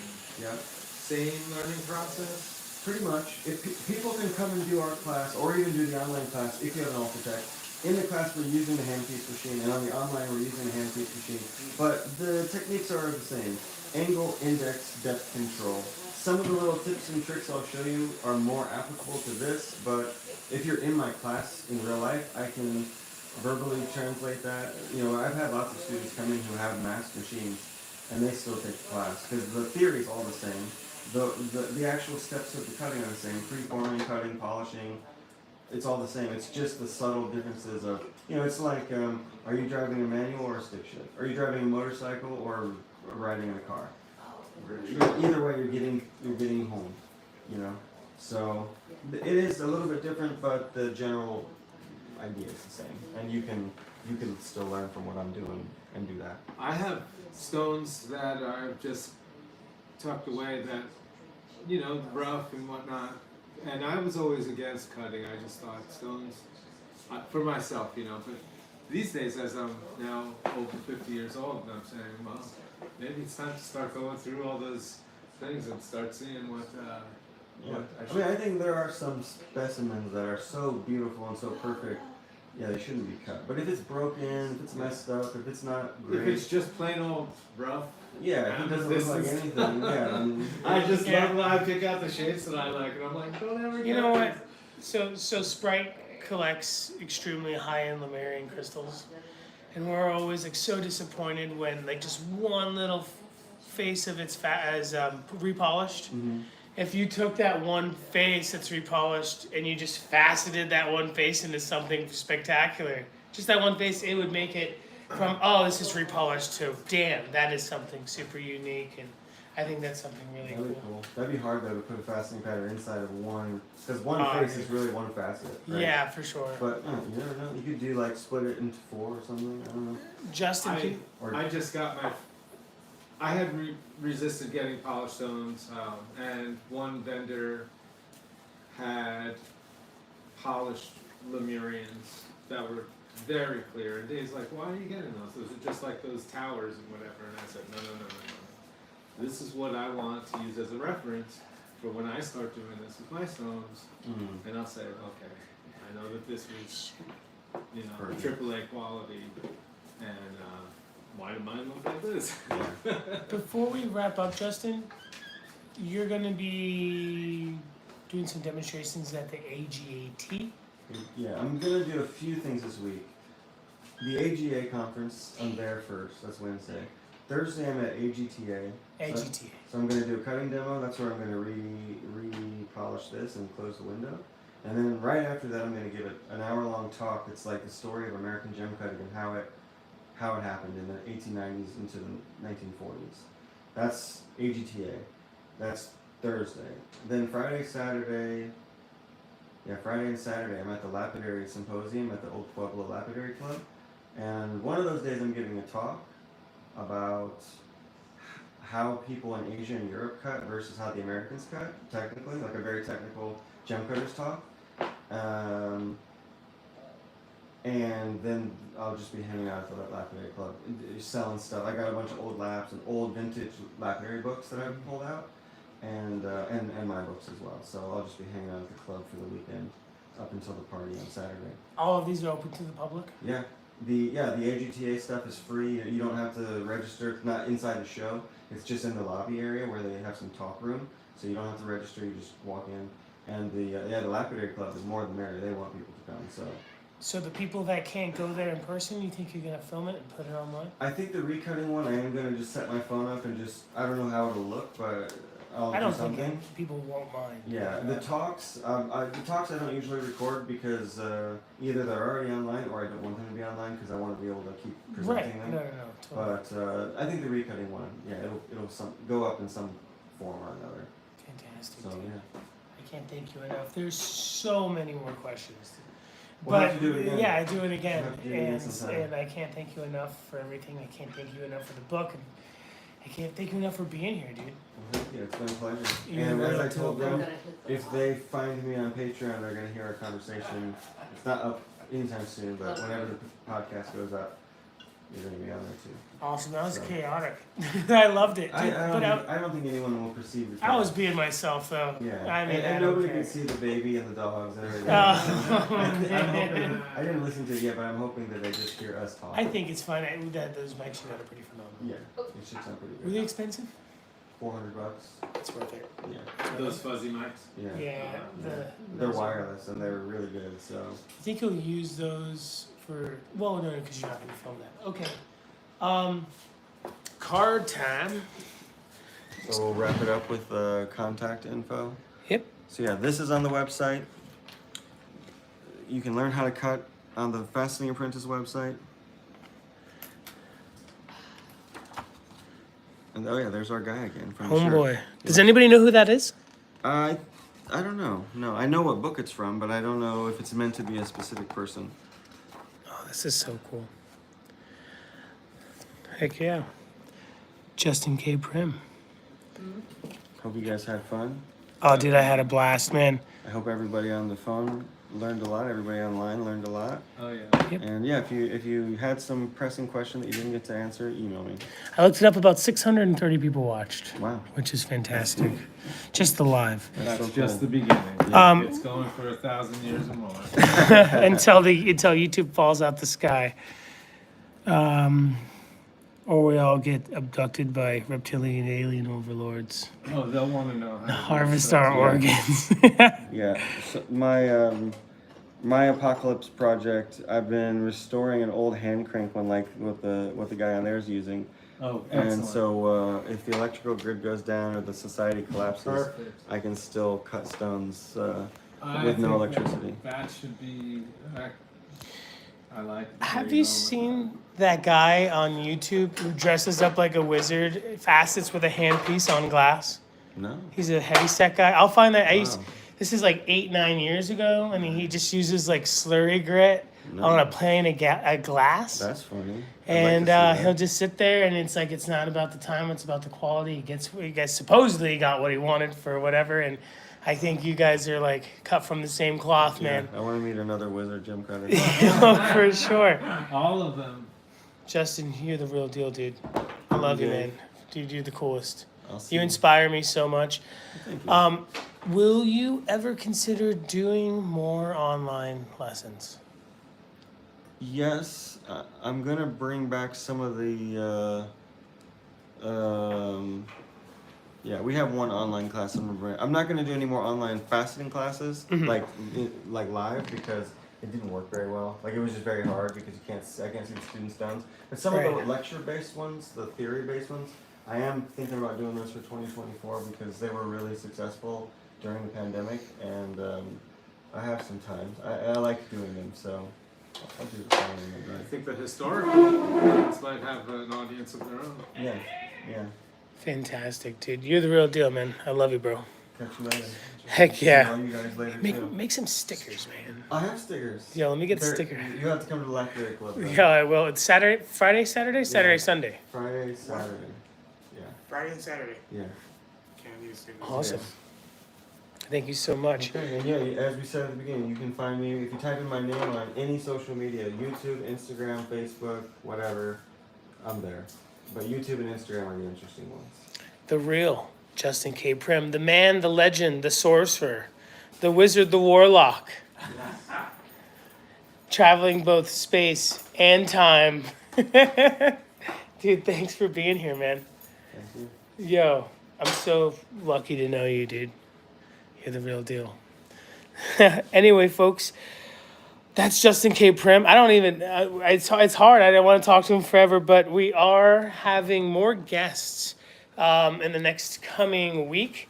We're having Khalid from K&A Artisanal, who's going to bring over his fantastic cobalto calcites, his stunning malachite and chrysocolla specimens.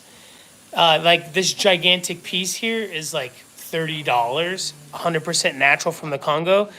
Yeah, I'm gonna be selling that later. That goes to my private money. But he's super ethical. Like a lot of people talk about that there might be a lot of rough things going on over there, and he works directly with the villages and the artists, and they're absolute perfectionists at what they do and how they do it. And then we're going to have a gentleman, I don't remember his name, this is super embarrassing, that specializes in German agates come over here for a talk. Very special. Like if these were American, they wouldn't be every day. But these are like $10 or something a piece. He's going to come over with a flat of his agates. He's going to talk about the German agate scene. You made a video, I believe, Justin, right? About like the people who lay on their bellies with the big sandstone. Yeah. And it's super unique how they polish these. And I guess it's been going on for quite a while. I didn't know that. I think they're charging this. I don't. No, it's just It's just sandstone. sandstones. It's got It's- quartz in it, so it's like a 7 hardness, so they can cut stuff that's 7 or down. So that's going to be sometime this week.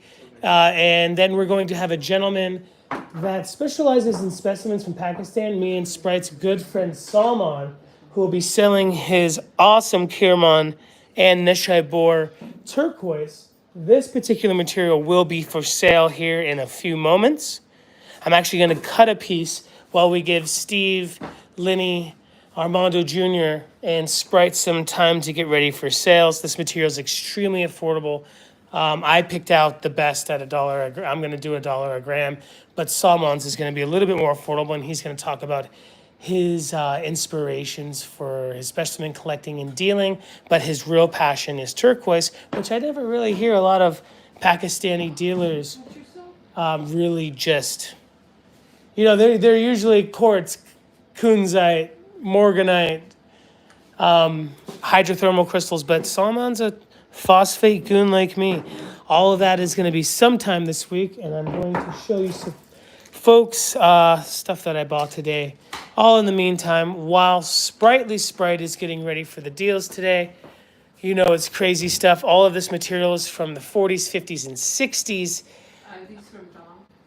Those, yes, those. All of this is Don's material, unless Steve brings in his own lots, and then we'll let you know. You want that? It's very expensive. I'll buy it for you though. That's Aquapraise. That's first generation. Of what? That's the very first crystal praise that ever came out of the ground. If you see the other piece here, I'll show the folks at I home. know, this is the one I'll show the folks at home. I'm reading. So chrysoprase, actually these are terrible examples. Is there another one in there? Yes, Um, and then there's this one. yeah, hand it over. We sold some of it yesterday. So you can look at the matrix is white instead of the dark brown, and it's super thin. This is blue.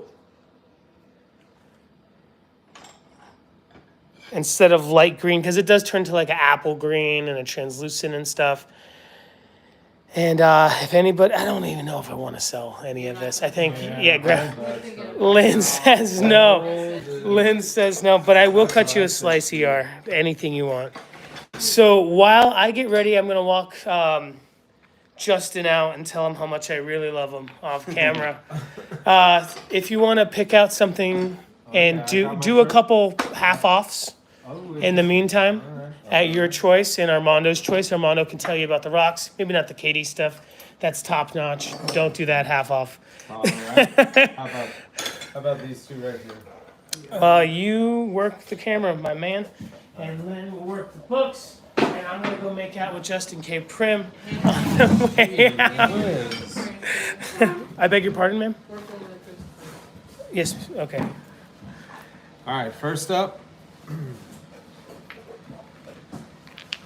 we are going half price on these. Just let me get back. So, Yeah, okay. Okay.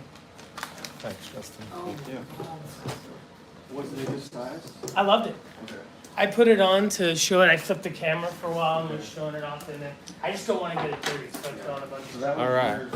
There was another one out. Is that we just? Oh, that was just for demo. Mondo, Those are great. Dude. what is this stone I should have here? got the white one. I'll buy another one. Spot can't watch. Black one. There's no white one? Okay, the gray one's great. Gray one's the best one. Just, I think our water in this house is a little racked, and it just Uh-huh. can't have real black. All right, how about these ones? This is some kind of agate here? Oh. This is a blue lace I'll agate? let you know about this This one sponge here. does. I can't really see it on camera, but it's, Jenny, hiya. okay. ER, Hey, what's up? thanks for being here. Uh-oh, where'd it go? There we go. All right, so, well, let's keep these together. First lot, So now what was the audio? we got Oh, three hi. stones. Thank you. Dude, I love giving you a high five. So 12 and 4, 16 bucks for these three. Yeah.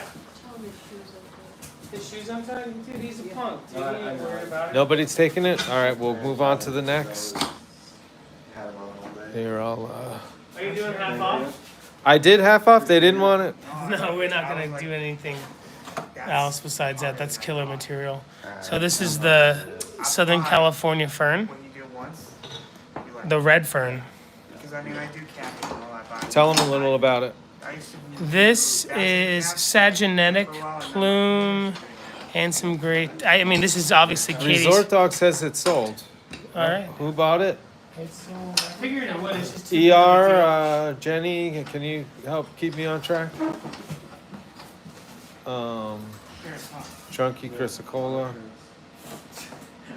Are you ready to fill? I don't see anybody. Oh, Barbara Hopkins. First, thanks for breaking the ice, Barbara. Barbara is getting the 3 pieces for $16. Number 1. Have a good one, man. Peace. See you later. All right. Be safe out there. Bless you. Bless you. It was Barbara What's Barbara's last name? Hopkins. Hopkins? Number 1 for $16. And it's these 3 pieces right here. Will you pass these over? Yep. All right. Next up, we've got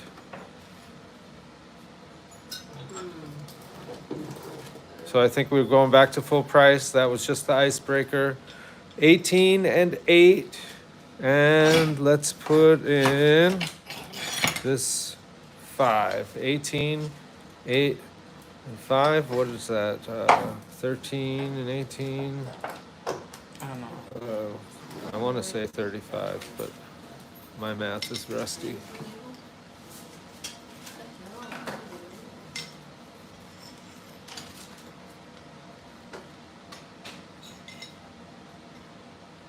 Any takers?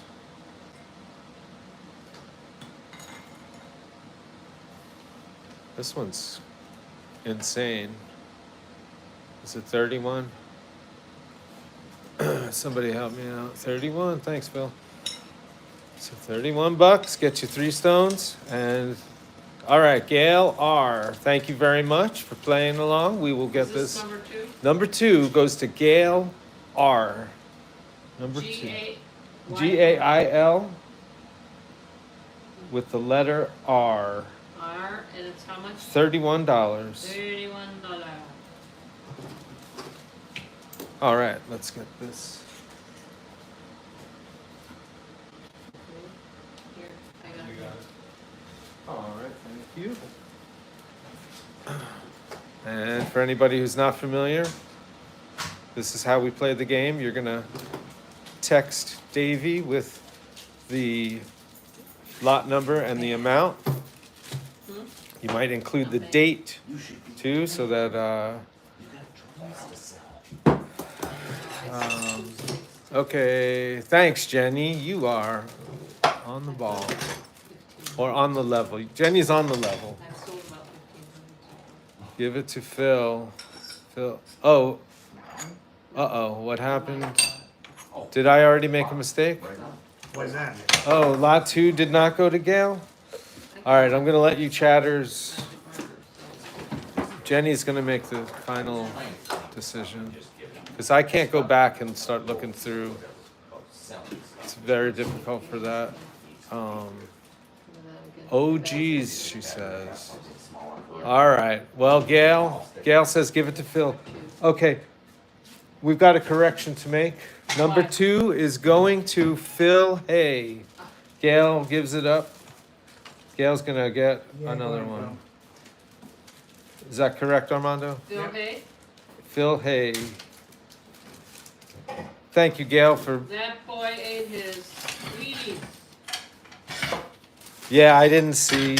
It's hard to see the chats and do all this stuff at the same time. Those chats be flying. So, For 31. 31. Okie dokie. For $32, we'll put together...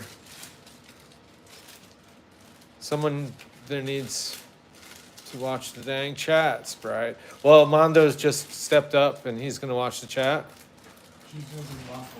Somebody asked when the invoices are gonna come out. Yeah. The weekends are just like, this was the first weekend of the show. It's super duper hot right now. And so filming is super important to me. And Lynn's working. I'm pretty sure she's getting close to selling out. She's selling pretty good. Do you sell more drums? Not today. Do we have any Dino Bone, Kenny's We do asking. have Dino Bone. Let's pull it out. So anybody want this $32 lot of... What is it? What is it? So this... Is it Dino Not yet. Oh, wow. It's like red stick agate. That's killer. That's a It's- $20 piece. Yeah, and that is fantastic. And then this is old night, stock ER. Chihuahuan. It's like a red. Love you, ER. Thank you so much. I hope you enjoy the book. I'll give it to you tomorrow. That's a good one. It's a good one. You don't see a lot of the red. So this is a $32 lot of some Here you go, Ben. Oh, just put it right here. some. Old school Chihuahuan and red. That's Chihuahua. Oh yeah, that's the 201. All right, nobody taking it. That's fine. We'll put it We'll aside. bust out the dino. Dino bone. Do you know where the dino is, Steve? There's a whole bin of mini dinos. Do I wanna put that in the bag? Yeah, Do we- yeah, do we it's- no name on it? That's the flat. I don't know. Can Ask Dave. can I put you to work You know, here? I chunks, want number yeah. one. Can you price And it's already these in a- for him? Maybe. What do Try. you think? I mean, Yep, well, yep, we'll yep, see- we'll yep. see Let's, what- let's get a little, I think that's Should what we I- bag this as a lot that's just gonna stay blank? Or No, yeah, just put it. Yeah, Put it put it aside. aside Okay. Or if because somebody later down. No, it's okay. No. Says, no, I want lot three. it's okay. We'll Lot just number show it again 3. some other time Okay. We'll just leave because it blank. it's killer material. Or in a lot of this stuff that doesn't sell, I'm gonna buy and Steve's gonna I don't buy. see a price All right, on this number one. 4, what do we This have? is opal from Southern California. There's some other pieces. Yeah, there is. Yeah, what'd you say, Ben? Number 4. Like this was 10, so this is 20. What does it mean, lot 3 unsold? Unsold, that means that did not sell. It's fine, and it just goes on the paper. So You put in style. this is a, I believe it's a I Southern said we California opal. Let's do another I've never one. seen this stuff before. I leave that It's blank. from Don Dupree. I think it's a wood opal. So if this is 10, 20, we'll do $22 on lot number 4. Right, Whatever so kind of number opal this 4. is, and we'll throw in the mini piece. How much is it Opal and for? what else? $22. Yeah. Opal and what else is in there? I don't, it's just all opal. I don't really know much Yeah. about it. I know it's from Southern California. I've never seen it before. It's orange. I'm pretty sure it's a wood. You Lady got it, Lady Diane is Diane. claiming it. Lady Diane. So let's see if we see eye to eye on some of the prices All right. All on right. the dino. This, Now, is this Don stuff or is this your stuff? everything is Don stuff right Okay. now. Gotcha. $6. Thanks, No. Jenny. I would go 10. I 10, or- yeah. And we can toss 10 in is good. a Well, chip or, you know, Well, look at the color. You're right on 10. So 10, 6. What do you Sure. think? yep, the 20. Oh yeah, 20 for sure. Come on. No, Baby you're needs a 100% repair right. shoe. All right. So lot number 5 is the $20. I'm laughing at this. What? Baby needs a new pair of shoes. Yeah, you Keep it rolling. you got a very similar pricing to me. Yeah, we're with him. Yep. All right. So Number 5, $20. grab any of the gray circular stuff and you'll buy it before you go to bed. All right. There's a few of them. This one's $9. This one is $12. So what's that? $21. Anyone? And that's a nice That's killer, dude. potpourri of colors. 21 and another 9, $30. Do you want to stop there or you want to keep going? I think there's some more. It'd be cool to just get the whole rock because it's all sister stones. Yeah. Oh, wait, Jim Fry is claiming it, but didn't somebody else? Oh, that is Jim. Okay. Jim, do you want to stop at 30 or you want to add on? The 14, so that is 14, 44? 44. Jim? 44 sound good? Or do you want to stick with 30? Do you want Keep the- going. All right. Let's find the rest of it. Well, it's nice because it's just the sister stones. It's And nice. I what's like cool it. about this is there's a lot of cool pattern, and so for me, the quartz I think as a that's cutter it. kind of Jim ruins Fry it. said 44. 44. All right. All right. 44 for lot 5, Jim Fry. Thanks, Jim. You are definitely Okay. This putting Dave's kids through college. I gotta edit a video real quick, y'all. 44, right? Stay up until 4 in the morning. Is it 44? Yeah. 44. All right. And Lot then number 6. We're gonna work on Dino Bone now. Dino Steve's Bone. picking out some really cool pieces. This is There's $20. a variety of colors for $20. That's that piece right there is worth about 25 alone. Here's a And it's- $25 it's 20 stone. for all three. And we are adding in Is that like whiteout marked for the I don't know what they were using there. That's a good question. whiteouts I mean, as it- good a 'cause guess as I could come up with. Negative Zeal is laughing. Thanks for being here, sharing in the mirth. Jenny Stone? Jenny Stone I is don't know. I on never it. met- She's I the never met queen of the internet. If you didn't know, Jenny Stone. I like to meet Jenny everybody. Stone. No go? Nobody's taking this. No. That's fine. All right, it's Totally going on fine. the side. Oh, One more chance. Somebody saying bring out the dino. Yeah, who wanted the This- dino bone? We're not gonna. He load might the be price 'cause peeing. This one is I mean, pretty killer. Pinks, purples, oranges. It's going away you know, as I lot need number to 6, start- right? I- And that I was need to $20 start this lot. Because I No know sell. Can you No see- sell. Can you see any? So that we can discount. What was the price? $20 for all three pieces, and we'll Yes. throw in a mini slab of Kopeski special. Gail, Yep. Gail said I take it. Yeah. Gail? But who got it? Nobody. Gail got it. Well, then Gail Gail. Gail got it for $20. Gail gets, Gail R for 20. Gail R. she got it. Toss that in. Barbara Hopkins. All right, I like that. You know, it's. Whiteout I don't works. know how to say it, but it's fun material to work. It really is. Is this? Does it Thanks, have- Jenny. Is it Morrisonite? Is it Dino Bone? No, but it's fun material to work. Yeah, this is going in. California. You have everybody else's number? Somewhere. All right. Yeah. It You still searching for dino bones? I am. Yeah. it All should right. be- In the meantime, I'm gonna pull out a. Or is that lot ready to go? No, well, that, I don't know, Let's do it. What are we calling it? $30? 30? All right, folks, you're getting I don't know. 1, 2, 3, 4. This one's cool. 5, 6, 7 pieces for $30. And some of my material, it's an end cut, so edges might be a little thin. Something to play with, though. The $30. The Khalid show on Tuesday is gonna be dope. $30, folks. Going once. Hill Valley Jasper. Going twice. Going with Oh, the that's killer. dino. That's $30 cabbed. 15. No, yeah, 15 cabbed. $50 cabbed. I really just don't know anything about the white. I haven't seen it before, Don. Wide cells are not my favorite. I like that one. All right. Donna. Lot 7 to Donna. Thanks, Jenny. I didn't even see that. Donna who?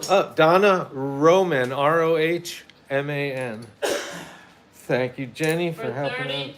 37 pieces? Yeah, $30 for Donna. For 7 pieces. Yeah. And that's lot 8. Oh, I think it's 7. No, 7 was Gail R for 20. I have 6 as Gail R. 6 was a no-show. No, I think Gail got it. Well, then somebody has to tell me. Well, I tried telling you. She got number, Gail R got number 6 okay. for And $20. how much was it even? $20. And I'm holding Donna's order, and that's a $30 lot. Mm-hmm. And here it comes, number 7.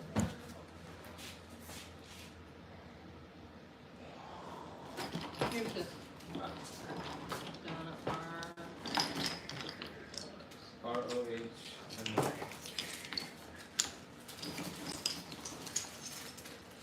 There we go. And this is, All right, who is this? Donna, number 7. $30. I have Donna as number 8. I told you already, number 6 Is Gail Gail. R. And so then, And 7 is Gail R. no, that's the same one. Oh, okay. Number 7 is Yes, Donna. I'm gonna stick That's, I don't know, 25, 25 bucks? 25 bucks. 25, folks. Gets you all of these. Maybe, I'm not gonna claim to be the end all when it comes to Dino Bone, but. I'd so if say if this is pretty, This is a really sweet thick deal. Yeah, and that's a very thick piece, and that is as solid as it comes. Some of the other pieces have a pit. Yep, there's some pits here, but that makes for some character.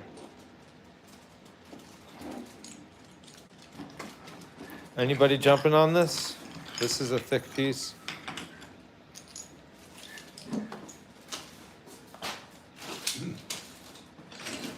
All right. I think we're passing on Maybe it's my material that they're this. after, and that's what Aha, they they really want want. the Who knows? pot sweetened. Resort Dog got it. Oh, interesting. Well, there you go. Resort Dog got it. So we said $25 for these.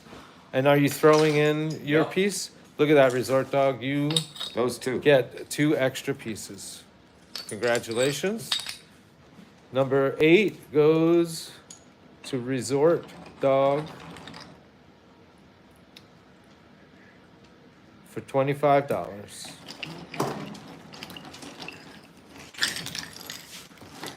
I got what? Okay.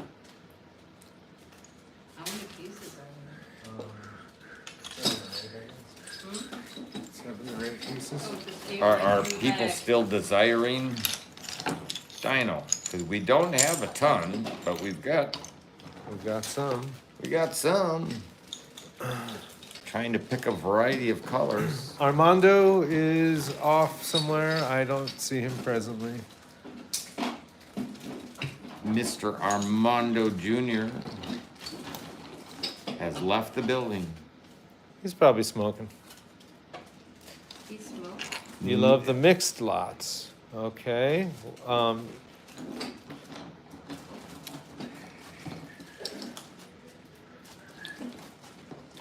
I think this becomes, with that added piece, that becomes a $30 lot. All right, folks. And quite honestly, I think that's cheap, but I mean, because I'll buy it at that easily. But How much? $30 so $30. far for 4 pieces. Do you have any bigger pieces of Dino Bone? Bigger pieces. not really. Most of them are gonna be, the bigger pieces are gone, and they were sold. 30 sold to cheap. Barbara Hopkins. All right, thank you, Barbara. Does Barbara get an extra treat thrown into her lap? Yes, most certainly. So this is number 9 to Barbara Hopkins.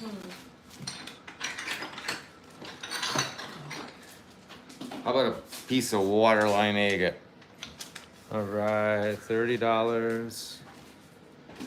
Thank you, Jenny. And Barbara is 9.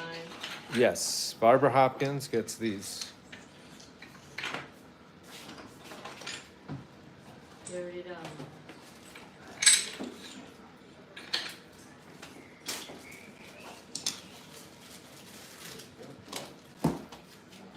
Number 9. All right, moving on to lot 10. We're still doing Dino Bone. What do you folks think? Dino, that feels solid. That's pretty. This piece seems to be Whoa, cellular. the most solid of the pieces that have been put out. It's got some depth to it. Number And that's- 10. Yeah, Feels we're very on 10. solid. What is it? We're still putting it together. Believe me, I know not solid because I bought my share of not solid. And it blows up in your hands? Or? Oh, it crumbles. It's bad. Some of it can be like mud. So 5 pieces so far. I would call that $30. $6 a slab. Each one of those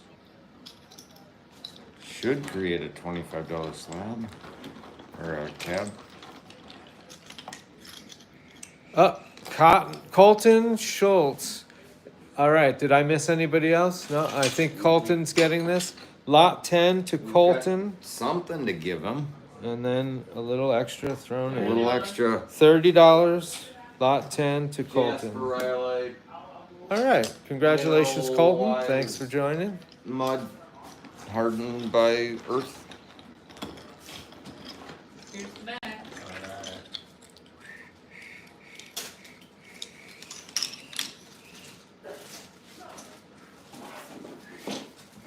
Okay, the white cell structure was pretty. That's Yeah, that was crazy. Oh, you're talking about this Oh, white? no. He would have been. I just set that down, so it would have been. Yeah, the other. That's like a chip. That'll make a nice high dome cab. Yep. You see white. It you sure think, oh, feels extremely solid. Some browns. So this has some more of that weird cell structure. Some of this lighter color is a little iffy. I'll Number 11. say straight All right, out. Jenny. Travel is it? safe. We'll see you soon. Oh, she's just saying she'll be right back. Jenny's been acting as our cat wrangler. There might be enough there to get a decent little ring. Every single one. This stopped Anybody working. else? And once again, this is like a little end slice kind of piece. I don't know, are we up to $20? All right, $20 gets you this I paid $162 for this. for For this little bag. 5 pieces for $20. All right, Phil Hay's gonna grab it. Thank you, Phil. Lot 11. And we'll And throw you in that also, piece. all Oh, right, dude. wow. Phil Hay. What is it? Yeah, it's That's my kind of like material. Oh, really? Well, it's a whatever, a jasper, agate, rhyolite. Oh, wait a second. I think Phil Hay got it. Phil Hay got it for 20. No, that's Gold Hills. It took me 6 years to find that material. And Spread's like, I got a Navajo friend we should go interview. He wasn't even there. And then I go there and I see this bin labeled lapis lazuli. And I'm like, that's either Ethiopian opals or a Kazakh. Let me give you a piece. I paid a ton of money for this. Lot You want to 12. cut one right now? I got an apron. You don't have to get dirty. What is that? This is like Dave the might need most. Let me see. to validate. Is that diamond? Absolutely. This Okay. is old school yellow plasma. That's $35 All right, folks. alone. If you're adding more stuff, it's something different. I will. Let's just do it absolutely- alone. So are we at 40, 50? Oh, because we're putting it with these two? Well, let's do this Well, one individually because if they don't alright. want to buy it, I'm gonna buy this. Yeah, all right. One. That's $35. Hold the train. $35. Who's stepping up? Number 12. Number 12 for 35. Multicolored. Yeah, Only at that's, $35? we are at 35 for number 12. If you see anything. If you got this from the, what is it? The Boneyard, that would be $60, $70. You were there. Yeah. Just raw. Yeah, it would be. All right. Did you write the lot down? Because I'll I put mean- it here. If it doesn't sell, I'm keeping that, dude. Alright. That one's too good. Lot 12. Well, let There were a let couple Lynn put pinks. it in the bag couple for you. pinks sold. Let's not. Oh, put it- Resort Dog's claiming it. Resort Dog. And Resort Dog Resort gets Dog wins. another piece of Who was it? jasper. Resort Dog for Yeah, 35. this stuff. It was $4.50 a gram, bro. He just handed me this. That's both going together. Okay. $4.50 a gram. Resort It Dog. cuts $5 a carrot. Or actually, I've seen it for 12. But comes to- Mr. Montoya buys so. You know Montoya? Oh, of course you know Montoya. He buys so much. He just lowballs Alright. right in the ball sack. The whole industry he sells it for $3.50 a carrot. Really? I thought so because his stuff is perfect. I've never seen anything that I thought, oh, that's Ramona, because he just moves it. All right. No, the reason why he. Maybe those two pieces for. That, Those are heavy, agatized, Yeah. Is it already gone or is it still? solid pieces. Yeah, that's it. We're on I would 13 call that. now. Yes, lot 30. 13. 30. So let me take a look. So because of the wider cells, which is still beautiful because I mean, that's all I- agate. That I- is low. that- That is a little bit less, It- but still, like but- the boneyard, Yeah, that well, would yeah, be. that would be a $50 slab. I mean, But- there's no two ways about it. And then blues, purples, reds. 30 is fine. I like Steve's appraisal, but 30 that, for two? Or yeah. For what do you think? 40. I mean, if we can go 40, I'll throw in 40. something extra. 40 with something extra sounds good to Well, me. here's the thing about this piece. It is some of the most desirable colors, but It's thin on one side. yeah. Blue. You see some blue there, yeah? It's blue, orange, red, purple, pink. All 40 right. bucks. 4 stones. You will not, if you find a better price, let me know. You don't have to buy And you'll get the other stuff. it. Yeah, go get the other stuff. You won't find a better price. Here's some extra thrown in to sweeten the pot. This is Are we coming saying from $40? $40, correct. Steve's Is throwing this in top notch these. or install? Any That's takers? crazy. Yeah, you take. Put Gonna it hold aside. off? All right, we'll put it aside. That's a killer piece. Number 14. That's from Southern California, and it's just gone. This is I It's- didn't it's- know one like this like in $40. You've seen that before? when I was a kid. I've never seen it You before, know ever. why? My dad had them. Yeah, he got a bunch when it What are was we good, going but for? I've never seen that open before. It kind of looks like a mix of Oregon and Mexican with like an onyx around it or something. It's trippy, dude. I'm excited to see this one. That's killer. This is definitely a mixed lot here. Let me see this one. How's the thickness on that? That's good. That's pretty amazing material in Yeah. my mind. But 40 for all 4 pieces. yeah, We got 5 pieces here. Yeah, Five there's some, pieces, yeah, some, $40 some for little five. pieces. $40 gets you 5 pieces of You get the dino variety bone. pack. Yep. A variety of colors. On number 14. Yes, 14, That's $40 for 5 stones. Hi, Lexi. No. Thanks for joining. It's super hard. It really is. Lex- Oh, Colton yeah. likes the pink. It sounds like it. Yeah, if you want to tell your friends we're I doing can't hear this, you, Frank. like, Okay, share, and one more for subscribe. that. 6 pieces. 1, 2, 3, 4, 5, 6. 6 pieces, folks. Cut the All red a one variety of and colors. the top green one, and you made me run it back. Yep. They're not going for it. That's fine. All right. That's totally fine. Let's move Should away we? from the Yeah, bone no for a more bit. dino bone. I think we gotta take a break.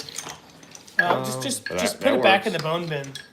We'll make different lots Yep, later yep. because it's killer. So Yeah, it'll become. Here, Then- do you then- wanna take each this? piece for There's a $10. taker on this. He can hand me it. It's all right. Just put it all in right. the So other then That top notch Enough for buying 12. it. 14 I is get not that. gonna be that stuff. Then we're gonna start over for Even I get 14. clear. Depends So on you're what gonna Lynn do wrote down. What number you want? 14 and 6 pieces, and no, there was no takers. Okay, so then no, it does have a lot. It's just unsold. Okay, so that was a $40 lot. You. All right. So you're gonna pick different stones? Yep, this top notch, thick boy. I don't know which ones they were. It's okay. It's over there. All right. This top notch is $12. Whoa, that's huge.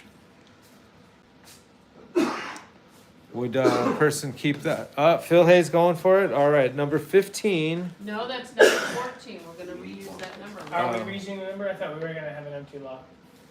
Well, you Okay, didn't what's- tell me that. Make up. Well, mine. let's have empty lots to make it easier for the folks who invoice us. So this is lot number 15 Okay. for $12 And All it's right, for going Phil to Hay. for Phil Hay. Phil Hay. Killer top notch. Slice it in half. $12. Sell one for 24 and keep it for yourself. Was it $12? Yes, $12. My correct. dino was 12. Can you look at lot 12? We're at lot 15. Resort Dog got number 12. Yep, you got it. Cool piece. Hand me that. Yep, you got number 12 for $35. Here's a really Now cool. we're on to number 16. This is a really cool piece of red Turkish stick.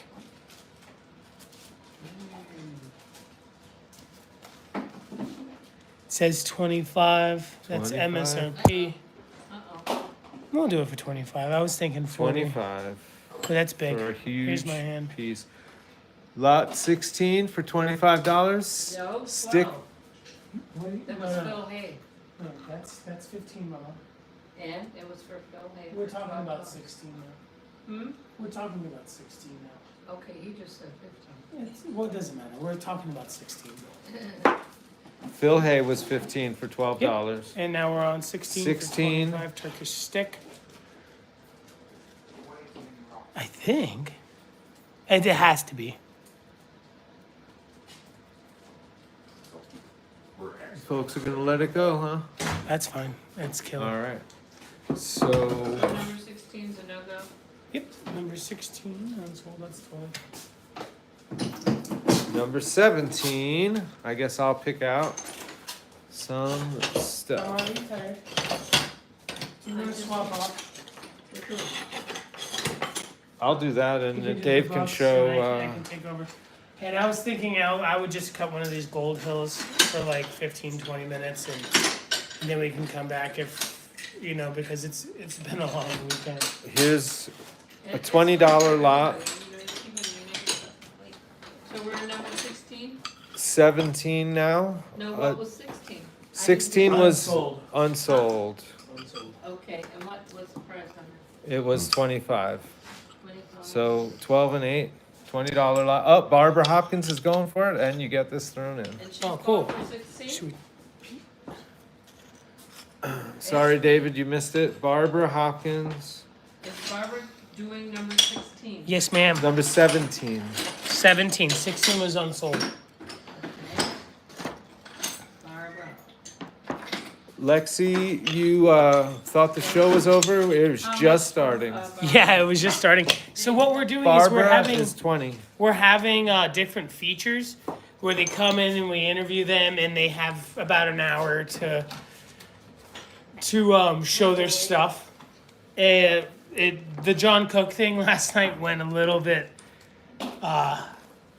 different than planned. It's 20 for Barbara Hopkins.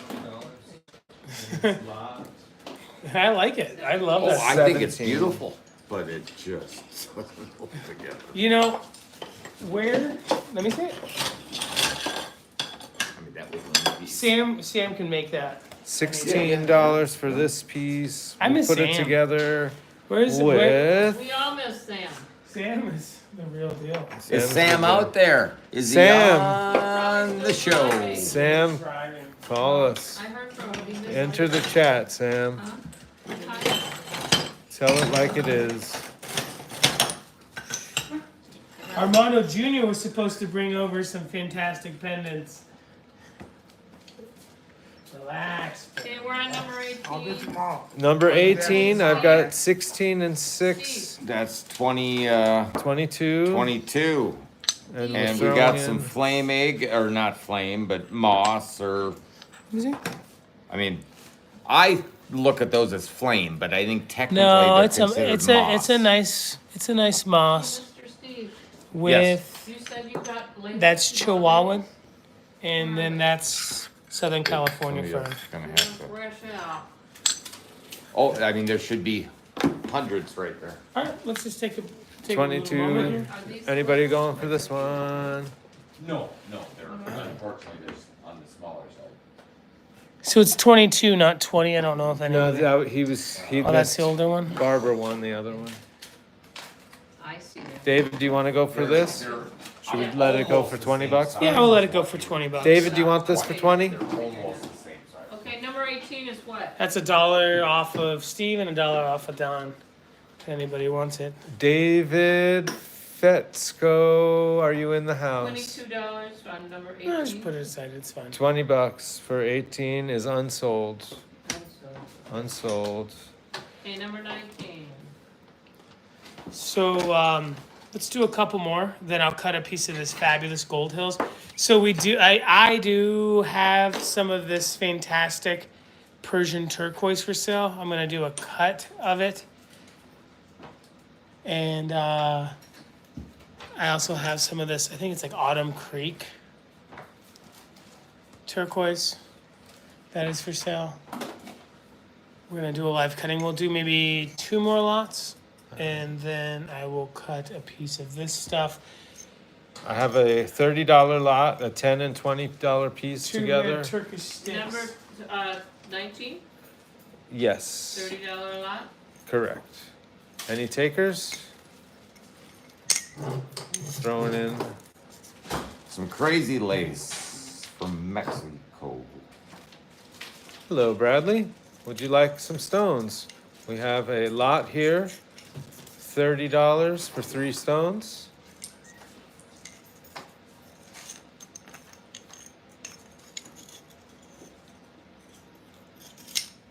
$30. Well, go for it, Bradley. All right, we're putting this one aside.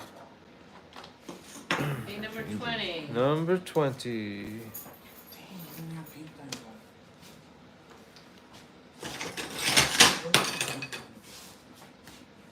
Armando, we have chips and salsa somewhere. This is a $16 Are you piece. in the mood? Let's pair it up with a $14 piece. That makes I think 30. the chips might Here's be another up there. $30 lot. It's another 30? Yeah. Yeah. And the salsa is in the fridge. The Anybody fresh- wanna claim these? it's in a plastic This one's container. got some pretty blue color, some kind of like lavender. Chalcedony. All right, there's that one. Back in as The a crazy give me- lace. give- Show me. The giveaway piece. Is it a plastic container? Anybody? Thank you. Anybody want that one? Number Read my 20? mind. Show Dave's number again. Anybody want lot 20? Nobody's taken it so far. Okay. Oh, let's see. It's getting sweeter and sweeter though. Steve's putting in. That is really nice. Angela's asking for pink or purple. And Armando, there's big Moving the light, there's bowls sorry. up in the cabinet over here. So you can pour the salsa in, pour the chips. So $30 for 5 stones here.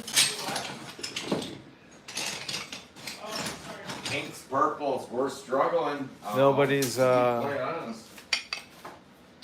Oh, Barbara Hopkins wants this one. Thank you, Barbara. Lot 20 to Barbara.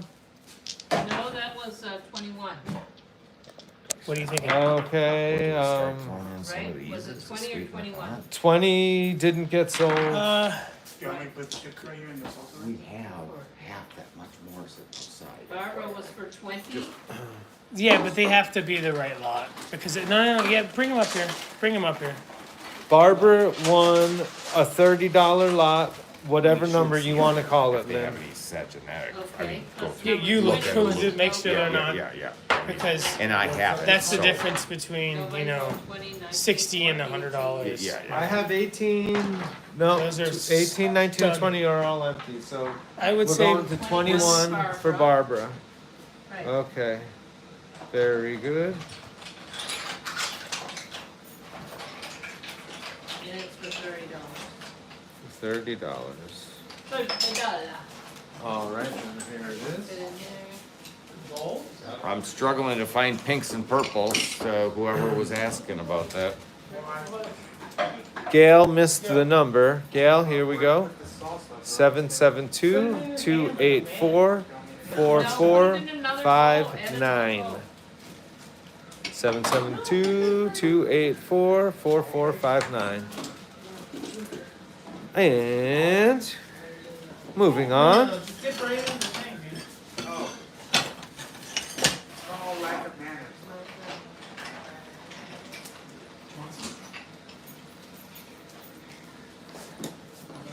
This one's got some reds. You're welcome, Gail. Thank you for joining us.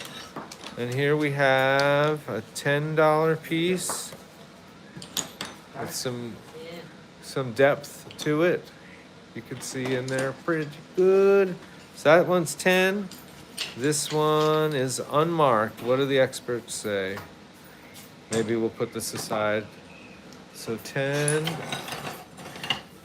and 14 for this one. So $24 for this lot right here.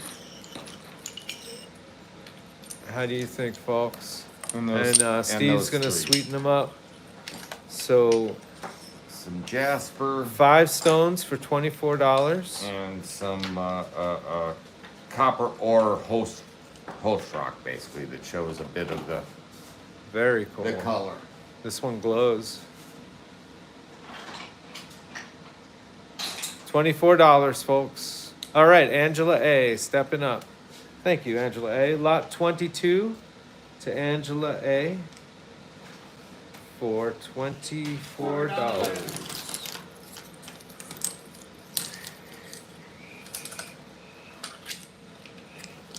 All righty.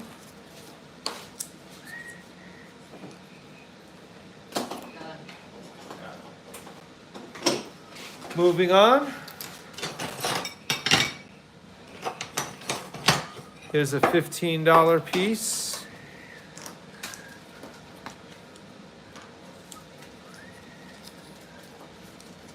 $15. And another $15 piece, $30 lot. Some Saginetic. Is that right, or am I wrong? No, I think I'm wrong. I think that's Yeah, something there's else. some, definitely, I mean, just agatization. Agatization. $30 for There's these a two. general term for you. And Somebody asked Steve- for some purple. This is really soft. Work it very carefully.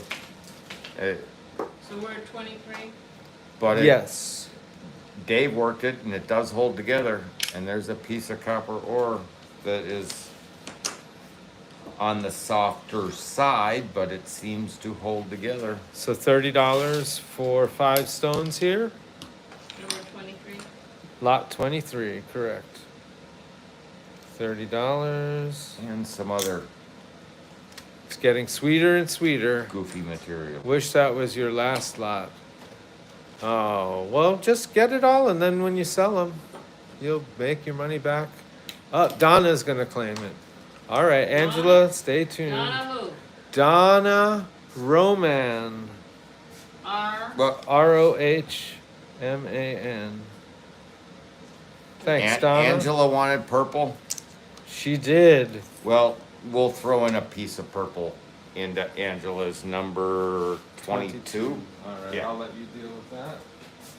Angela's at number 22. Yep, I'm tossing it in the bag at the moment. Very nice. Here's Donna's 20. Might need a bigger bill. Hers is $30 for lot 23. This is $30. Next up, here's a $25 stone. Oh, You might want to back that, Angela, just FYI. she said you're a sweetheart. And he does. His wife thinks so too. My wife and daughter are ignoring me at the moment because we live in Minnesota. They are in Phoenix at the moment, visiting old neighbors when we used to live in Phoenix. And while they are visiting neighbors, I don't exist, even though I'm only a couple hours away. 90 minutes. All right, so what do we got here? 25 and 6, 31. Let's go for $35 for 24 is how much? 20. Number 24. Has not gone up yet. We're doing it Donna now. got 23. Donna got 23. Now lot 24 is gonna be $35 for these 3 pieces. 35, there's a piece of what? Oh, Somebody could correct me, but that should be Bruno. this is neat. I like it. And that's not even a almost wannabe Bruno. Well, I mean, I've seen better Bruno, don't get me wrong. Sasquatch. It's going Sasquatch got 24. 24 for Le Sasquatch. Congratulations For $35. for 35. All right.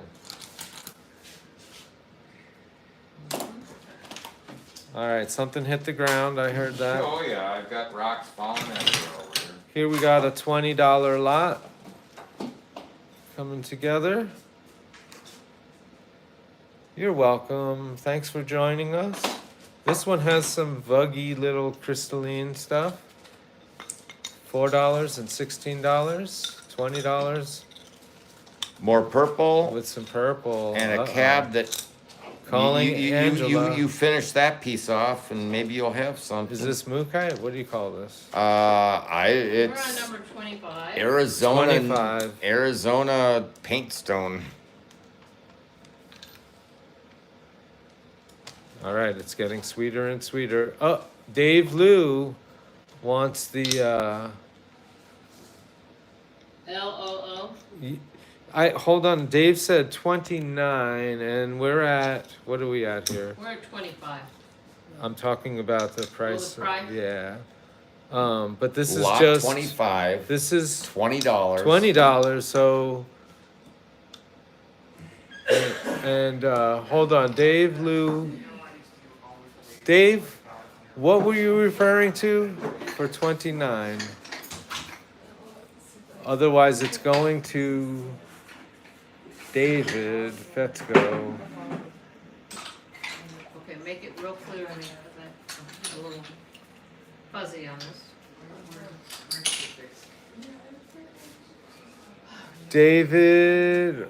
David, you wrote 29. Did you really just want to get this $20 lot? Otherwise, we're giving it to Dave, the other Dave. Whoa, what's this? That is some copper thing, I guess. That's malachite in there. Yeah, Fibers. copper ores. Okay. I love this. David Fetzko, you may just get this unless Dave Lou claims it, because he was first with the wrong number, unfortunately, but we know he's a good customer. Whoever gets it, Whoever gets it is also getting Gonna that get it. stuff. All right, Dave Lou going once, going twice. Dave Lou, you wanted, okay, you're gonna get this for $20. And Fesco, please hang in there. We'll get you something real nice. So Dave Lou, LOO, gets number 25 $20. for $20. Here you go. Carlos. Here we go. That is a fat lot. Boy. Wow. I don't think it's good. That is a lot of stones for $20. This is his. What A are we? piece of rainbow obsidian. What are we pricing this at? And that not priced. $6. All right, so we got 6 and 24 here. So here's a $30 lot. We'll try to get it all shiny for you. $30 for You Hear Guitar, that's right. There's a guitarist here. And a piece of copper ore to practice around with $30, folks. before you work the expensive material. $30 going once. Joining late. Hi, Vanessa. And probably Brazilian. No agate. registration. You're just gonna here get the phone number. Okay. If you win here, then you're going to text David with your winning bid, numbers. your lot number and the price. We will reconcile it. Yeah, you'll get an invoice. Do Don't not- send money until you get the invoice And your real name. and your real name name and contact as well as information. your funny little YouTube handle. All right, and now How much let's is this? 26. number 26 is going to be a $30 lot.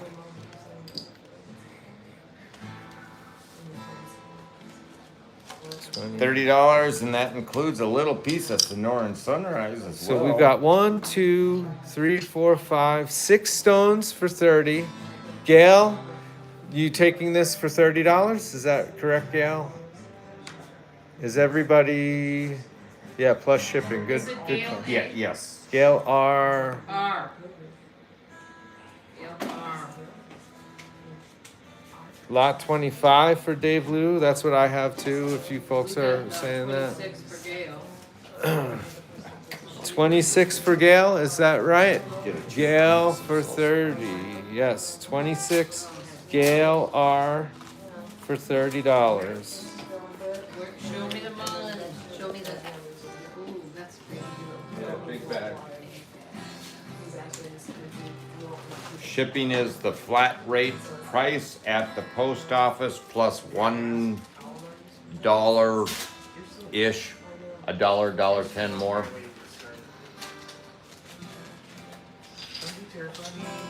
So I Woo! All right, we are running down the box. Here we go. Let's change up the colors a little bit. We've got $8, 14. So what's that? 22. Let's find another 8. We'll call it a $30 lot.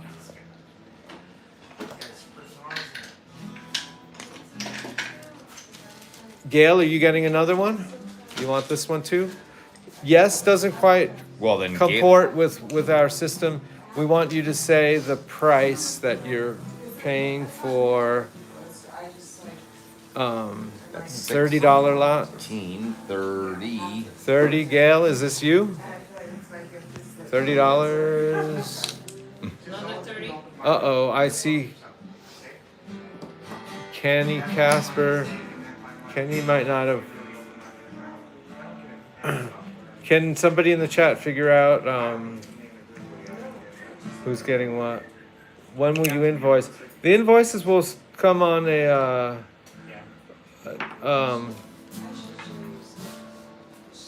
before the show is over, but it's going to take us a little bit. Everything's pretty hectic I here. believe by the middle of this week, we're attempting to get all invoices out for any sale that has happened since we showed up in Tucson a week ago.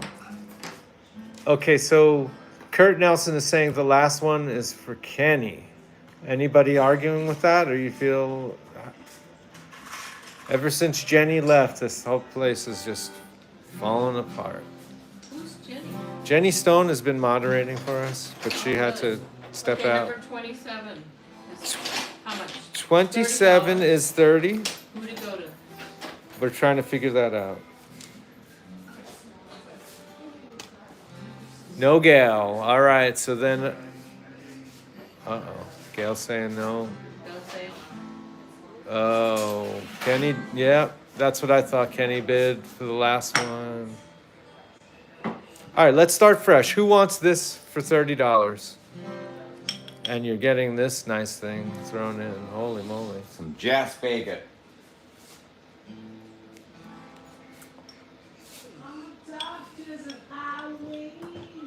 No one for this lot. Oh, Vanessa C., you want to take this for 30. Thank you, Vanessa. Stepping up.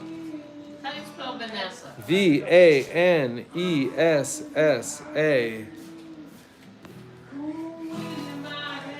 Gail, that's correct. You got number 26. Yes. No, it's number 27. I know. Gail is asking. Gail. Vanessa gets 27 for $30. Can you? Oh. Okay. Got that.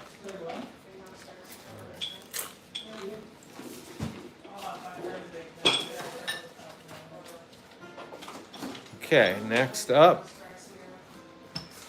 This is a steal. We've got a $4 piece. We're gonna pair that up with a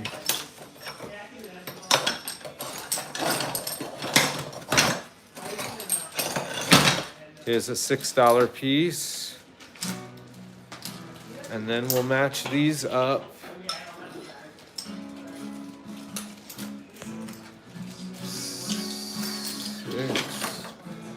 Match this up with a 20. So this is going to be another $30 lot, folks. You get this. And that's number Crazy. 28. Yes, correct. Yeah, I need another container.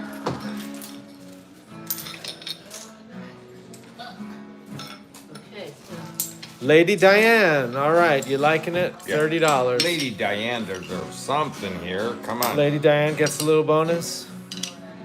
How much is this lot? $30. $30. The $30 lots are flying. Lady Diane.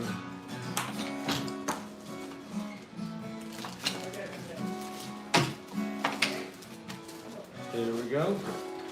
Yeah, I need to make it easy. Oh, Okay. Do I need a big bag? I do. yeah, I guess so.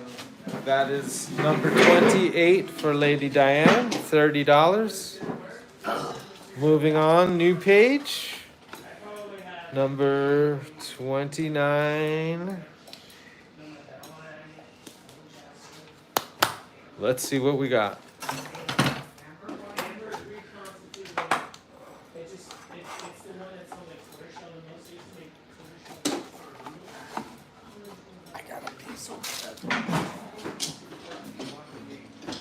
Here's a $9 piece. Looks like somebody was gonna make a stone out of that.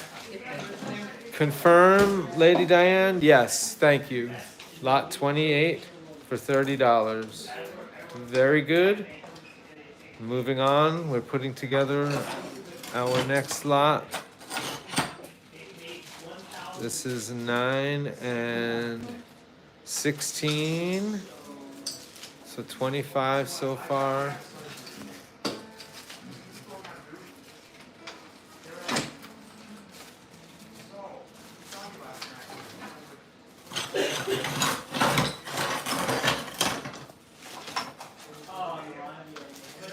Okay. 25, and here's 6. 29. This is a $31 lot. Let's 31. hold on, don't say it yet. I'm gonna add in, so this is 31, 33, 50. So that's the Southern California Opal Top Notch and a few other things. Are you here, David? So, what are you saying, Davey? Oh, California Open Notch. 31. What do we got here? We're gonna put it together with this. So 6 and 9, 15, Throw in a and baby holly. I don't know what that means. Come show us. Okay, so one second.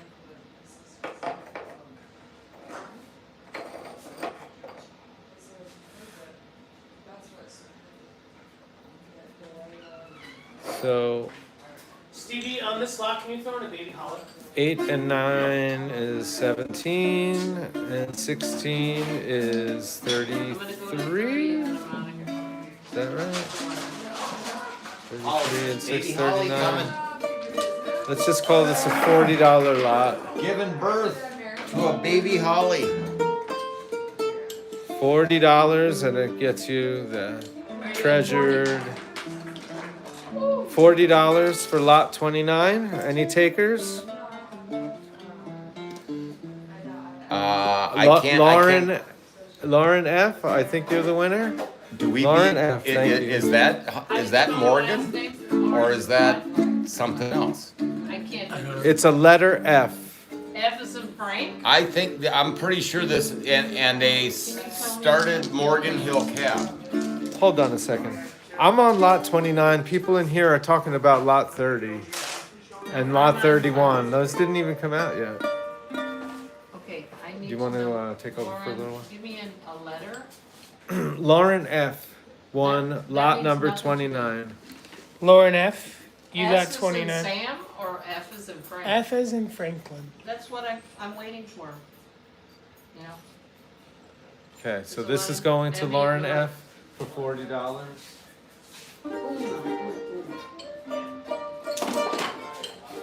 Ooh, look at that special little That's blue the holly. rock. That's, what is that called? Holly something? Ooh. That was special It's thrown nice. in. So, you know, I I'm hard of hearing, Frank. When you say F or S or S or it doesn't mean anything to me unless you say Frank. Okay. F is Frank. Okay, next lots.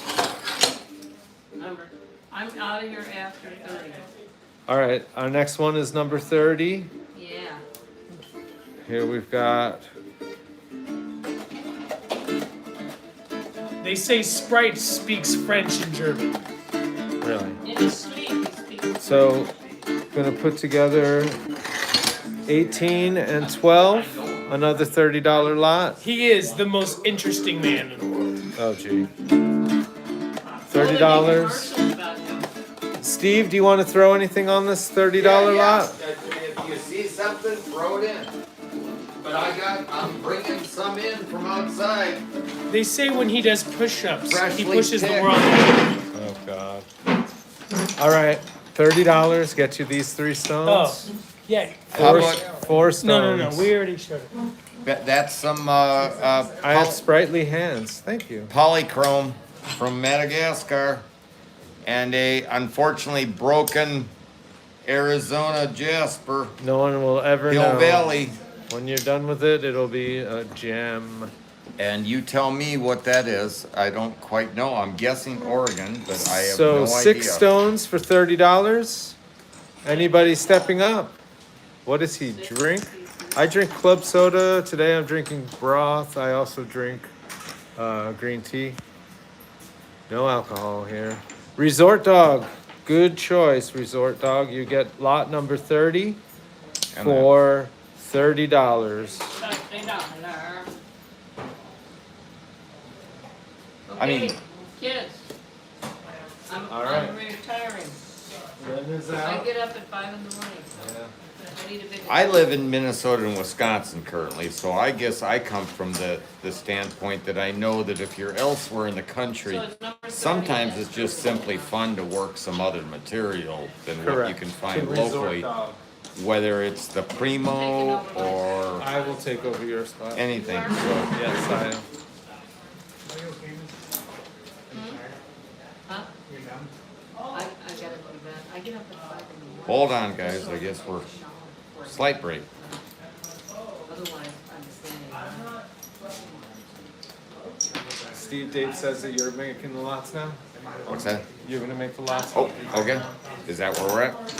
That's what he says. Okay. Well, Did you know that? no. There's rubble, where's so many rocks? Yeah, look at this. Number 30. Okay. So we're on lot 31. Steve Yeah. is picking. Who's taking my place? I am. Okay. 18, that's 36. Here's the box.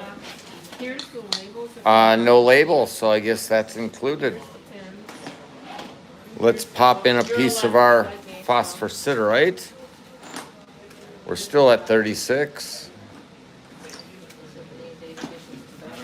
Grab my drink. Low battery. Turn this thing on. Okay, kids. These are right here. What's that? Do you guys need my phone? You have low battery or you Yeah, 36. Am I covering everything up for everybody too much? Sorry, I'm 57 years old. I'm getting old and don't have the You're best only eyesight, 57? so. 57 years old. You could be my son. 58 and a half, or 57 and a half, in fact. Steve, you could be my kid. That's weird. Maybe he is. You don't want more kids, you're done. Jump into my arms and I'll swing you around.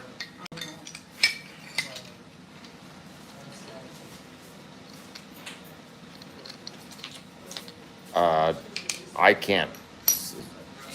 What's the French? Sorry, crowd and others in the room. I can't. I can barely read what's on the I'm screen, reading the so. chat. Okay. Lexi says looks like wood. I would say that's definitely wood. What is the brown one? This is an agate, a jasperized agate. Crystalline Consciousness, thank you for the super chat. That's very cool. Yeah, that's amazing, actually. That's Lady Diane says Brothman, nothing like Mothman. Yeah, bouillon and broth. When the weather is chilly, that's what I move to. Then when it's hot, let's- I go club soda. some picture jasper will get thrown in on Zorko that. wants to know what is the big Basically red? a sandstone, I believe. What's that? What is the big red? Big red. You know, I don't have a name on it. It is I thought Don's you did material, something. so I'm sure it's California and I suppose Nevada, but highly agatized, Pepcorn is claiming the $36 lot. barely druzy, All right, but Pepcorn, lot 31 goes to Nope. Pepcorn for $36. Okay, let's and wrap that a up. piece of that.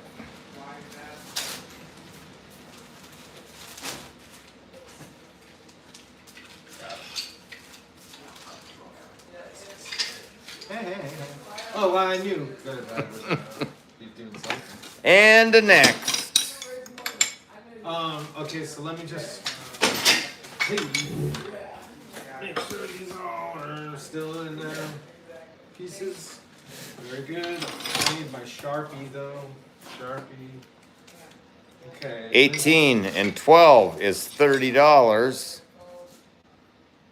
Wow, guys, you can help me out here. I mean, that's Pepcorn almost number 31. almost the most 30. interesting dino bone I've ever seen, but I'm sure it's not. I'm not gonna pass it off as that. Way too big of cells. Good to know. Yeah, I'll know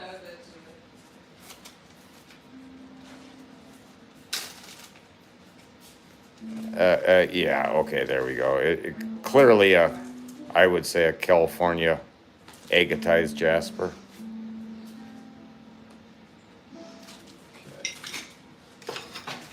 Okay, so A piece of polychrome from Wait, what's that? Resort Dog, you got a matching piece of Madagascar. stone in 2 different lots. Good going. Donna is asking what's the lot and price. We are now up to lot 32. And Steve, what is her price? 12 and 18 would be $30 on this one. So lot 32 Thank you guys for is your $30? patience. $30. Okay. And let's put that for free. Oh, and that's definitely a freebie. Compliments of Armando Yes, sir. and Colton's chiming in that maybe that was from the KD Mountains. That sounds familiar. That sounds familiar. you might want to just toss this piece in your gravel yard, but All right. Very pretty colors there. I like the. Is that Tiffany? I think that's probably Tiffany. Yeah. It is. stripes. That one's Can't see well. All right.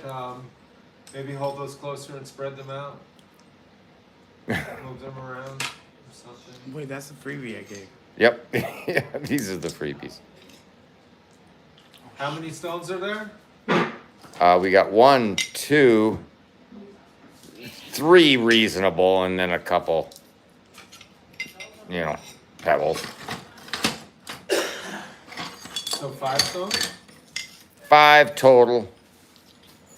And a little bit of translucency to the reddish, orangish, brownish one. The beigeish, Hi. I don't think Steve. there's much. What's the Yeah, lot there's number? there's no It is lot no translucency to 32, this and one. It's going for $30. $30, And you get 5 stones. 5 stones. Is there a 6th stone to sweeten it? Yeah, we'll definitely find. Hold on, gonna disappear for a sec. That one that I see on top right now, that one's nice. It's got like a little circle in the middle. I would call this a quartzite paint stone. All right, Lady Diane. And I love working this material. Oh, Lady Diane, are you claiming that? I'm not going to claim it's anything. Hold on, I'm having a little. Amazing, I think, Lady but- Diane, are you just letting us know, or are you claiming that? Otherwise, Vanessa is gonna get it. Colton thinks it's Vanessa. I tend to agree. Let's just give Lady Diane. Okay, excellent. Vanessa, you are the proud parent of a stack of rocks. Madagascar. Lot 32 for $30 to Vanessa. Congratulations. Sold. Bam. So we would be into lot 33, am I correct? I haven't been You are mentioning that, so I absolutely correct. apologize. Lot 33.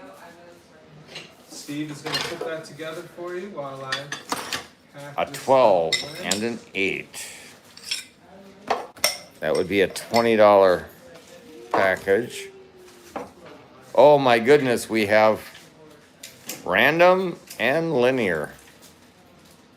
Okay, so Vanessa gets this one.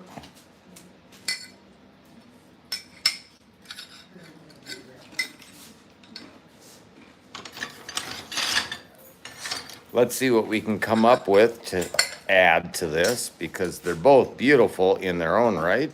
However, there's always something extra. I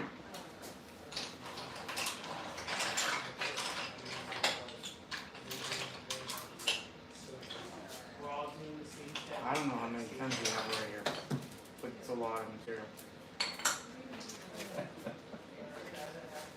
Okay. Here's our extra. We've got some,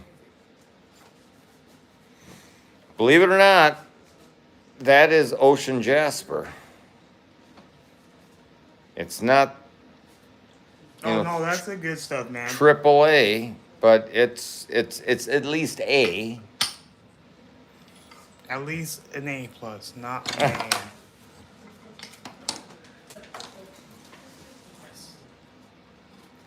Relative to what you can find, and believe me, there were huge amounts of some ocean jasper sitting in bins at the shows, but you'd have no interest in buying any of it. All right, lot 33 up now. Correct. Thank you, Lady Diane.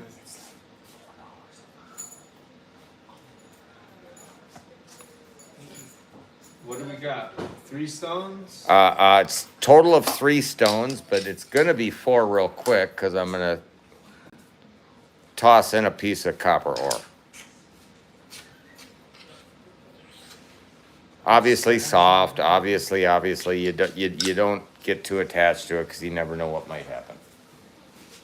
What's going on? Did somebody claim it? I thought. Oh, negative zeal. You're getting number 33 for 20? All right. Well, I jumped the gun, so then you get that too. 5 pieces. Negative zeal. You're winning lot 33.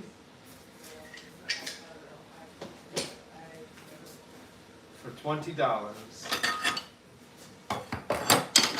10, 12.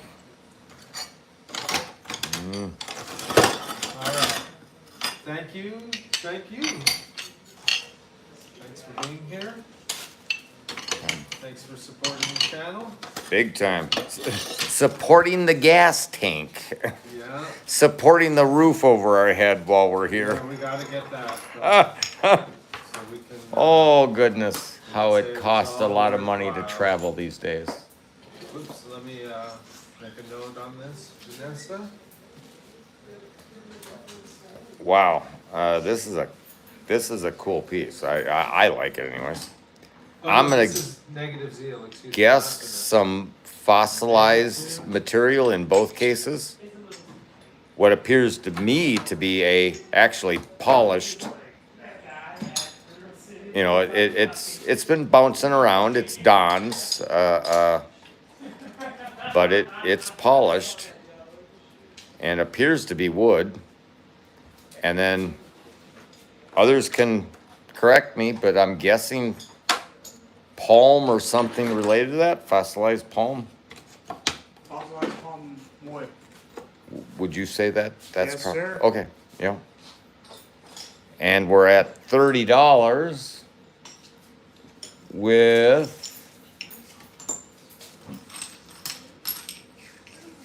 a piece of my material, Hill Valley Jasper, out of Arizona. Hill Valley, great name. Look up Michael J. Fox, Back to the Future, if you want to know what Hill Valley is Are we somehow on lot connected to. 34 now? I we believe are. that's correct. And there's a piece of copper ore from the east of Parker, Arizona area. Please show Dave's phone and info. Oh. Well, we've got that available.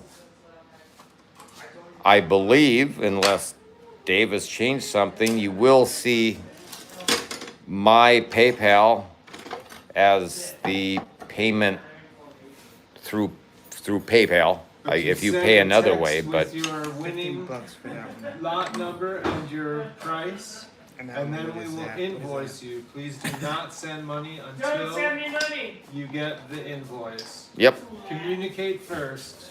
We want to have clear. Yes, he needs all of your contact information. We need to reconcile what you show as having purchased versus what we have what we show versus what you have showed. Nice, neat and tidy. And then he will invoice you. And then you pay, We need to mute. and then we ship. We need to mute for a family emergency really quick.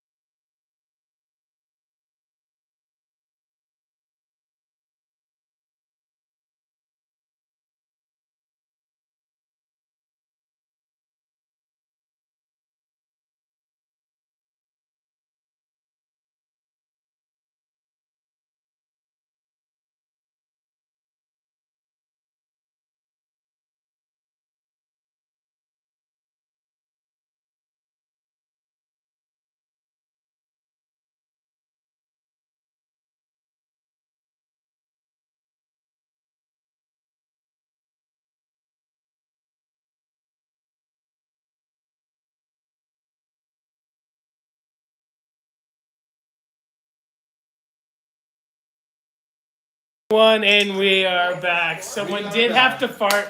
Sprite had to fart. Oh, yeah. Are you guys online? Yeah, Yes, we're and back in it. No. he's torturing me again. All is good. The concerns that were very valid are taken care of. Donna, you're asking how does it work after you send a message to Dave's phone? He will invoice you once you make contact with your lot number and your winning bid price. He will invoice you in a week. It should be less than a week, but you have to keep in mind this is Dave that you're talking about, and he is being pulled in a lot of different directions. Everybody wants his attention, so get into this stuff. We are in the process of But we refining do much of that, have but Steve it's, here, and Steve is highly organized. yeah. He is. Attempting to refine some processes, let's put it that way. Finding the processes. I like this stone that I see here, marked $20. What is that? That would be You know what, palm wood, and I palm wood. think that's a pretty unique Yeah, version palm wood. I of hear it. people It's talking not what about I palm normally wood. see, so. At the end of the night. Yeah, right. Yeah, David will stay up and personally answer everyone's emails, not just the winning bids here, but the 20 million people that write him to say, will you identify this rock I found in my driveway? And give him time. Yes, please give him time.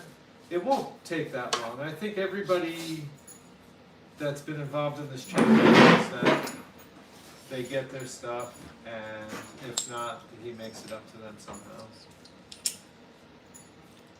polished wood on his wrist. You've got polished wood on your wrist? Yep. Driveway rocks are wonderful. They can be if you shine them up real good. This is, well, I'll ask Armando over here. That's petrified wood. Am I correct? Or, I mean, it may not be, No, but, yes, sir. okay. Look on the back, and on the back of it, you can So- see it's better. Yeah, okay. Layers and layers. Yep. We're still Petrified doing wood, petrified palm, $30. jasper, How many stones we got? a couple pieces of copper ore-ish material, and some Arizona jasper. 1, 2, 3, 4, 5, 6. 6 rocks for $30. And What do I'll you put folks one for think? free. Oh, Armando's throwing something in. He's looking.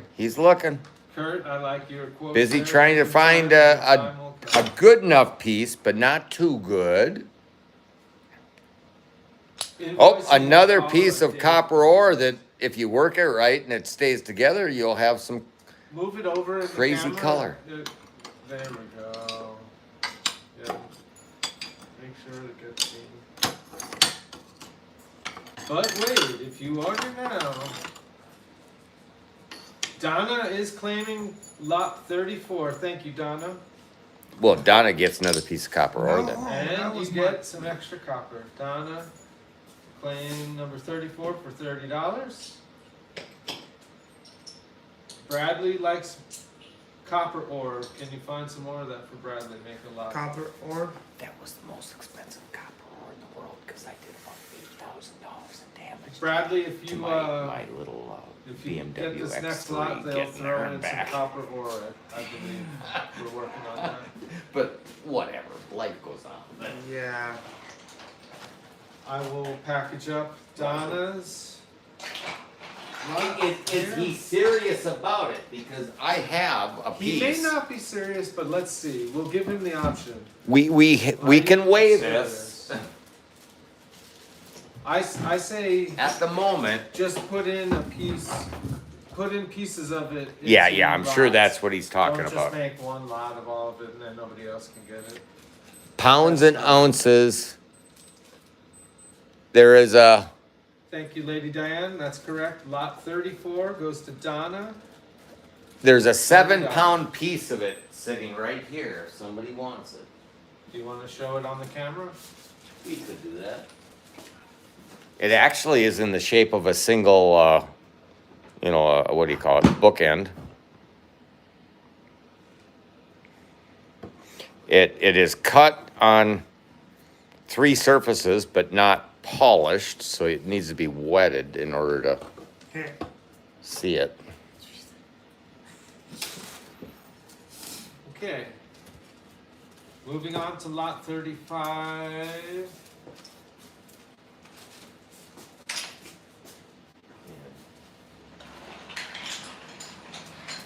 How about we have Armando pick out lot 35? That works for me. Lot You wanna select 35? some stuff? Yes, Well, sir. yeah. I'll go for it. Why not? Dave's There's some local pieces in this number bin once still. again, Maybe we should consolidate those with And- the others. and I mean, just Lot 35 up now. Very, very good. Thank There you go, guys. if needed. you. Did the Chrysocolla malachite arrive yet? I believe that's coming up this week. If you're talking about what I think you're talking about. So there's an agate, and I'm gonna throw these two right there. These two slabs are some of my favorite colors. All this I'll do for $25. Lot 35 for $25, and maybe Steve will throw in a rock on top.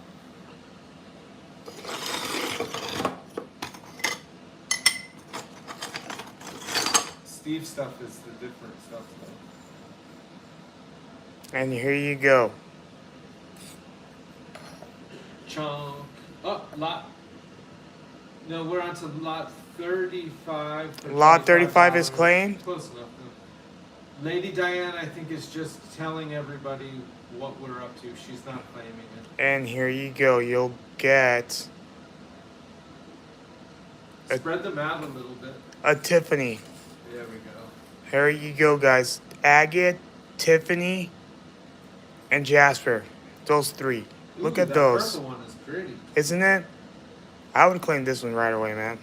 That one's probably worth 30 bucks by itself, right? Yep. So 4 stones. Yep. 4 stones right here. 4 stones for $25.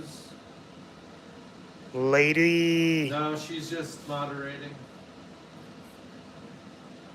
going once. Going twice. All right, folks, you're gonna let it sleep. Okay, I'll take this. Screw it. You're gonna take it yourself. Oh, yeah. This one right here is. Yeah, right there. Oh. That one I think is worth $25, $30, right? Yeah, right by itself. But okay, Right by whatever. itself. Lady Diane's getting a kick out of our insanity over here. All right, next up is lot 36. Lot 36. Wait, Lady Diane, do you want that? You're gonna get it? You got it. Lady Diane, lot 35. I hope you didn't scatter those up. All right. So we got You 1, got 2, 3, 4, 5 stones. 2 of them are matched. Yeah, okay. Yeah. Yeah, it looks like 2 pairs and then a freaking Tiffany stone. All right, Lady Diane. I'm packing that up right now.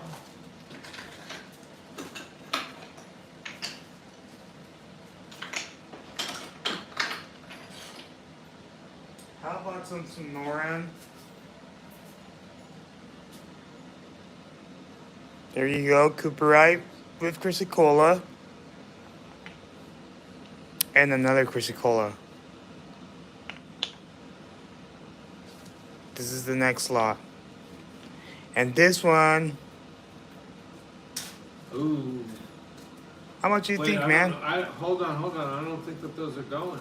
Wait, you're pulling out the secret stash. Talk to Davey about that first. That Chrysicola is maybe not going out market. Well, you showed it. Oh man, I guess I'm in trouble. you're in trouble now, David. Hey, Is this one going on or no? I thought this chrysoprase was not going out to market. It's got slipped in here somehow. Is that one going on or no? Yeah, that can go. Okay, yes, it can go. So this lot, That is, I mean, it's African. African? I know it's African. I couldn't tell you the country. Well, this lot, I think it's really good for 30 bucks, this too, right now. What number are we in? We are at 36. 36 for $30. $30. That's a really good one, and you can get like about 4 or 5 calves out of this. There you go, Lady Diane. Oh, no, she's just. Donna Roman claims for 30. Very good, thank you, Donna. What's that? Sarcastic, No, it's this. Oh, I see what you mean. I thought that, no, but actually this is different. That's not even the material that I'm talking about. No. I'm talking about that chrysoprase. Oh, yeah, I know what you're talking about. Um, Next lot, here's a $10 one. Donna Roman for 30, you're getting lot 36. Ooh, that one's cool, man. That one for 10 bucks. But let me add something else. And this one. So this lot would be $22 for that one. Those 2 slabs right there. Those are cool. And if everybody will humor me for a moment, this will get thrown in, and I only have so much of that material. And the story behind it is, I believe, I've been told it's a serpentine, as well as it's a firefighter, single mother firefighter woman in Phoenix, Arizona, North Phoenix, in fact. I mean, I could drive you straight to her house. That for many years she had a special needs child and another daughter, I believe. And part of the way she made her living was while she was out and about fighting fires and doing what she did in her professional firefighting career back in the 2000 teens. She loved rocks, and she came across a source for this material, and she would haul it. She'd backpack out from the middle of nowhere with 100 pounds of material, and she sold it online, and she named it Australia's Jasper, and it's not a jasper. It's much softer than that. It's fun to work. It takes a good polish. It doesn't get a high porcelain polish, but it's cool material. This is not the highest end material, because what I got to pick through in the end when she ended up finding somebody to spend the rest of her life with and move to another part of the valley, she didn't have any of the high end material left. So There you go, guys. there you go. So, who claims this lot? We're on to lot 37. And what's the price? $22. 22. I think Lynn Nyber wins that. Can we confirm this? Lynn Nyber. Thank you, Diane. Lynn. Len, you got this. N-E-I-N-I-E-B-U-R.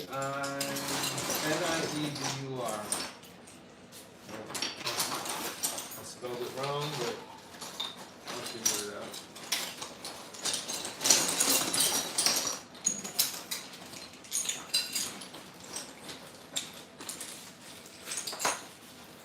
And next up, let's find something here. $5. Doesn't have a price on it. That would be some Cave Creek Jasper. Let's call that $5. We'll throw that in. It's a piece of tumbled, lived its life the hard way. We're at 10, 25, some amazing, wow. I mean, that looks like a piece of, almost looks like coral in the ocean. Where's Dave at? And a ton of translucency. Tell him to get out of here.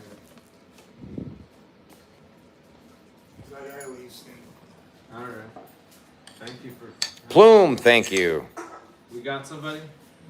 Well, no, just somebody finally filling me in. I'm brain dead. Camera is a little. Well, it just looked good, but I haven't been watching closely. Yep, sorry guys. It's getting to be a long night, and Lot 38 somebody is after a disappeared. potty break. Okay, Donna Roman's asking how much. This is 515. And that way I said that was 5. So now we're at 20. 20, that certainly gets thrown in. And another piece of my long story serpentine. Australia's Jasper is what it was marketed at back in the 2000 teens. If you look it up, I think you might still find it listed, and there were some amazing pieces. I'm not going to claim that this is quite that quality, but I would consider that piece to be, Donna, a notch down. Donna, you want that for $20? Well, then you get a piece of Indian paint stone that is certainly not available anymore. I think the Death Valley National Park ended that one. All right, Donna, you're gonna get it for 20. Thanks, Nate. That was a killer deal, if you ask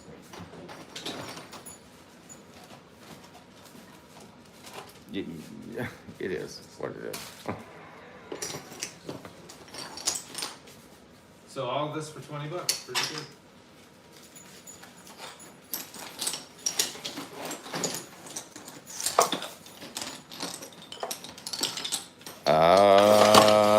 And still sorting through Don's endless material.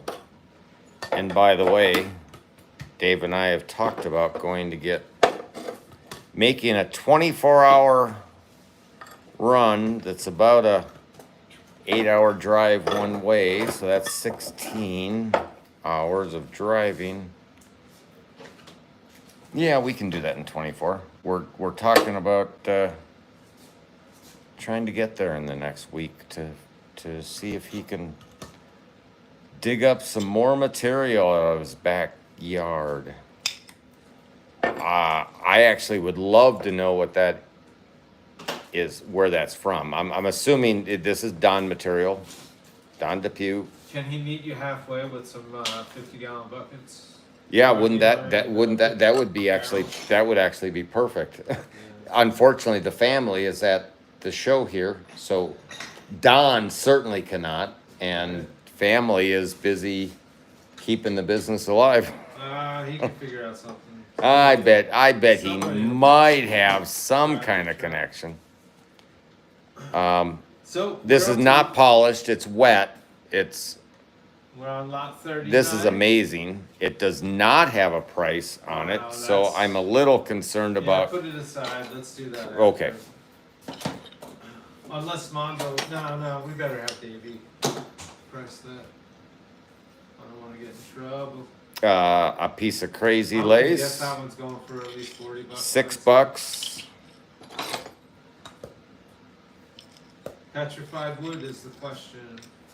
This piece, I don't think this isn't petrified wood. This is brachiated jasper. Jaspagate is the way I've been taught. Hey, welcome back, Jenny. And Lady definitely has been keeping stuff straight. Lexi says she needs a slab for 6 oval cuts, all the same. So something pretty consistent. Size of the oval cuts, I wish I had. That's not gonna get her there.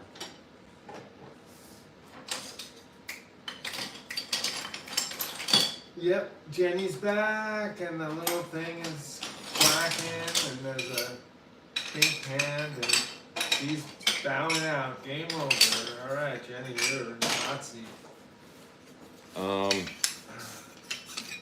Yeah, I don't think that's gonna get you. I mean, well, okay. The Sasquatch Regroup. says that was Breccia Jasper, and Yeah, from Negative Zeal says that's correct. California. I mean, I guess I was trying to see if I could figure out some kind of geographical origin. So next up is lot 39. Lot 39. Oh, they're asking you to move over an inch for the camera. Sorry, I do lose that. Oh, you know what? It's not on the box very well. Here, keep this.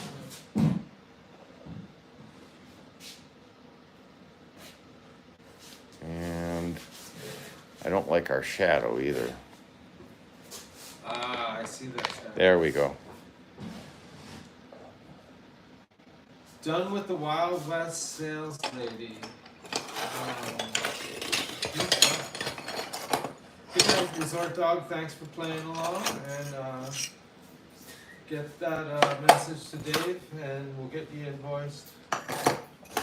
Lexi says, keep it in mind for you this week. Yeah, everybody's stuff's gonna go. How many cabs was that? Very Oh, consistent. It was at 6 or Lexi, are you saying over an inch for cabs that are over an inch, or was I thought the camera needed to be moved? well, it did. I mean, Yeah, no, it's Lexi needs a slab for 6 oval cuts, all the same. Yeah, Number I mean, 13 for 40 is, I don't know, that's Lynn's. I don't know if this Or does, her I mean, breakdown. there's I don't know if that, what she's wanting is a larger lot of the same material, I believe, is the way I would approach that. A solid color. Oh, that one never got sold. Well, I mean, Should we show it again? Let's show lot 13 again. See if anybody wants to claim that. hold on. I'm getting. This is lot 13. Oh, Lexi said over an inch. Okay, so it was. Okay, yeah, so, okay. yep, It should be good now. It looks good to me. I see the sponge pretty well. we've got dino bone, Back to the some jasper. I would call that's jasper. More dino bone. Pepcorn likes the lot 13. And this feels about as solid of any dino bone. It's a end cut. Really thin on the one side. How much was it? $40 for All, everybody? all the way up to, Just add one more stone for her, and then. yep, not a problem, for sure. And, Is Dave still there? Yeah, Dave is like, Dave's getting a little complacent here, having us do all this stuff for him. I don't know. Gonna have to beat him up. this would be some, plume or moss agate. I don't know if I'd Let me call see. it plume. Moss agate. Moss. All right, so $40 mix. How many And- stones are there? And a piece of polychrome. We got 1, 2, 3, 4. Ooh, that's pretty. Yep, I love this material. I'll tell you straight out, it's nothing. That's pretty too. Yeah. I mean, it makes amazing cabs if Hold you on, I ask like me. that. It's a quartzite, stained That's pretty. all the way through, solid material. I guess I'm looking at it on a lag, so I'm a few seconds behind. That rectangular piece by the Oh. top of the tray. Yeah, let's look at that some more. Yeah, and the polychrome is rock solid. I mean, that's as rock solid as it comes. Let me get up. Yeah, that piece that I'm looking at right now, that's very poetic. And I don't. Okay, 5:30 a.m. Good night, Lexi. Thanks for joining us. Are we And calling it a good? I don't know. I've still got a little energy, and we're only at 39. I don't think anybody. Did we have a lot for 39? And it's just. Is this becoming 39? No, that's lot. Oh, 13. Wait. This came out of the bag. This is 13. Yeah. So put that back as lot 13, and it'll just be unsold for now. 39. It'll look better tomorrow. Somebody's gonna say, "Holy moly, what was I Yep. doing? I was sleepy." Is that my dog? That's David. Couple pieces of ocean jasper. We are at $15 there. There he is. Those are pretty. And a piece of copper ore for 15. So how much is the total? 15. That's it. Make it a bigger lot. We got it. Bigger lot Yeah, for we gotta do like a $30 lot. $30 lot. Ooh, that's pretty. What's that? The copper stuff. Yep. A beautiful. It will have its cracks, but for the most part, it is solid material. Lynn is gonna claim the $15 lot. He's smacking rocks. Those 3 pieces, and we're gonna toss in a piece of Some salsa. the female firefighter that found her love and no longer provides the material, Throw in the broken opals. and some of that. Who was that? Alright, Oh, so Dave. this is a $15 lot? Practically given. Yeah, that's 39, I believe. Yeah, that was lot 39, Lynn Nyber, congratulations. You guys want? Let's do some honey lace.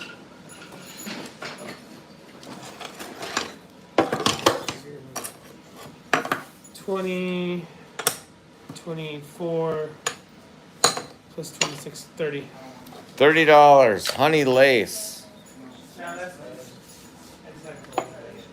Yeah, it's OG. No, I don't know.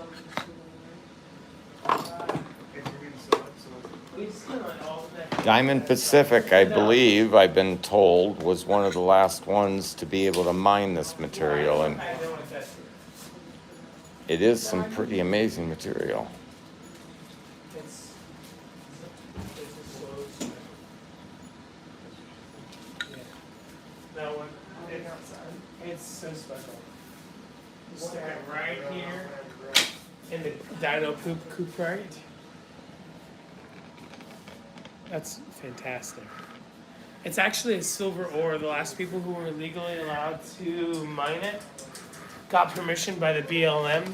It was Don Dupree and his family.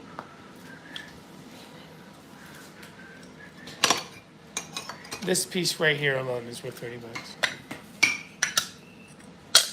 Alright, lot number 40, what do we got? 40, it's some silver lace, honey lace. Honey. The honey honey lace is the version that has a little more color to it, not quite so black and white or grays. It actually has some browns and tans to it. Now, Lynn is also asking how about that purple rock she saw? Uh-oh. Purple rock.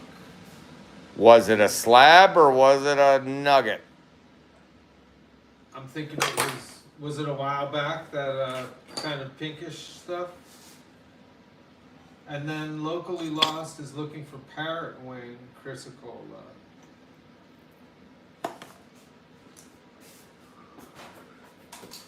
Parrot wing. I know we have some. It might be a day or two. Alright, so keep in touch. There definitely is some parrot wing. We So don't then we got that copper stuff? we or is don't that all- have it at right here at the moment, What about and the it's copper? dark outside and. The copper stuff. Uh, Can that satisfy you? I mean, there's a little bit of this copper ore material, not much left, quite honestly. I mean, other than the big piece, but, Lynn is saying the purple rock is a nugget. oh, well, okay, the holly blue. Yeah, that, Ah. yeah,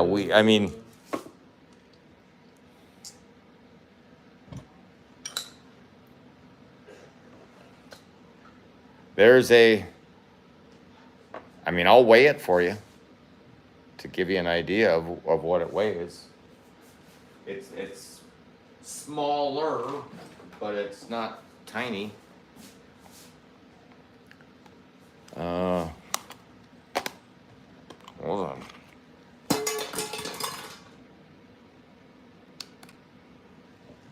Here, you might have to put it on the hard part of the table. That might be too soft. I agree. Let's see. Yeah, it's pretty flat right here. Okay. If they're okay with it. That's coming up at, I can't even tell what it's, You want me to? 14 grams, half an ounce.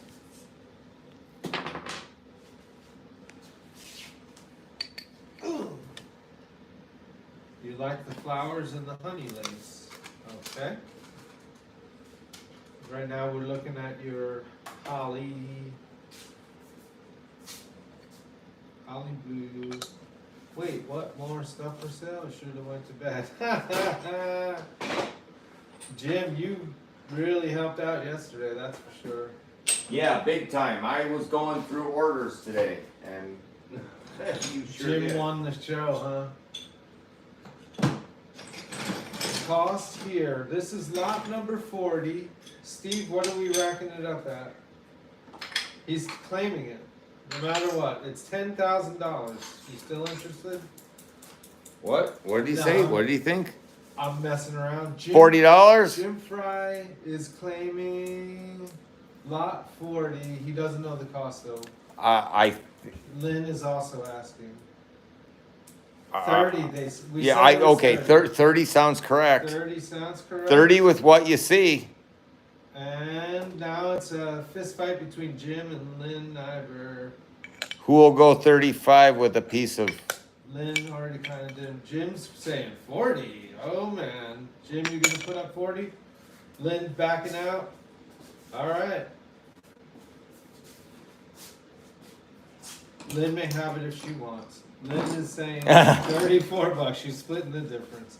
I like the way that this crowd works together to make sure that everybody gets some stuff. That's Because I way. apologize that I'm not super quick on the draw with filling the bags, writing the notes, and also looking at chat. But it's an experience, and I'm glad to be helping out Davey and Steve and Lenny. And thanks for the love, Jim. Back at you. So All did right, so so $34, and it's going to Lynn. What do we think, Jim? Are you two can? Are we up to $40 All right, yet? Jenny Stone, the arbiter, the magistrate. She says lot 40 goes to Lynn for $34. I'm down with that. 34. Basically, whatever Jenny says, I do. 3 pieces of honey lace, a piece of Hill Valley, a piece of, it's hard to tell, but that's actually old school because it was before Vein 8, if anybody follows those from Jasper. This is lot 40 that's A, going a, to a Lynn? piece of what we sure believe to be holly blue, and a piece of chrysocolla / copper ore. That Holly Blue's probably going to pay for this whole lot. Yeah. All right, so, ooh, this green one on top is insane. Did you throw that in, or was that? That's a piece that I never got around to finishing. But Wow, we that got one- bills to pay, quite honestly, is the way it comes down. All right, so before we move on, let's just be clear. That was lot 34, or excuse me, lot 40 to Lynn Nyber.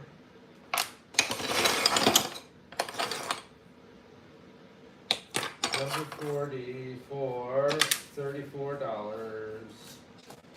And it's going in bag right now. Running out of baggies.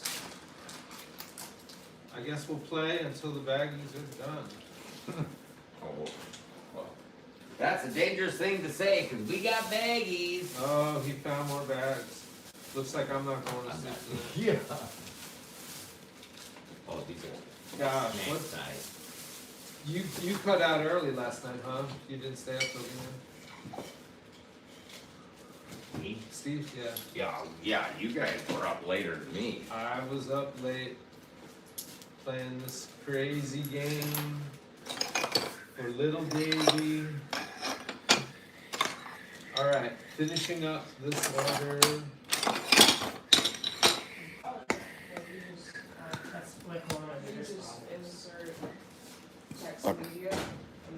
Crazy big, relatively. I'm guessing that's 4 by 6. I guess that's not huge, but it's big. All right, this order is in the bag. It's in the box.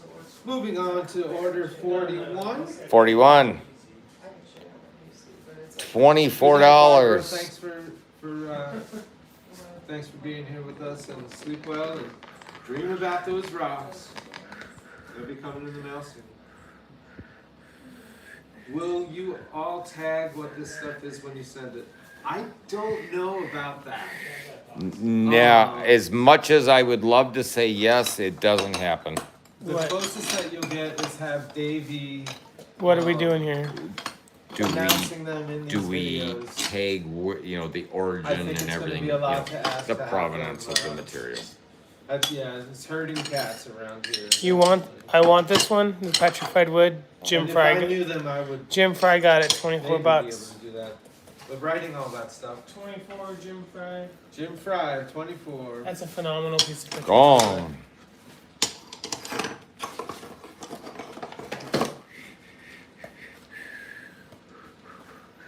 Yeah, this piece for 24 bucks is this could go in a window by itself and just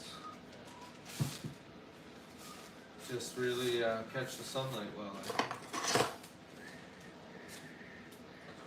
All right, so Crazy lace. Jim Fry gets lot 41 for $24. Thank you, Jenny.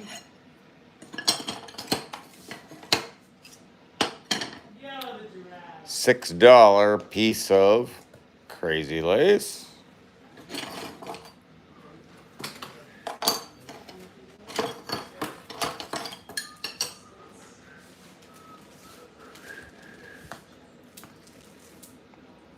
Piece of agate at 8. We're at 14.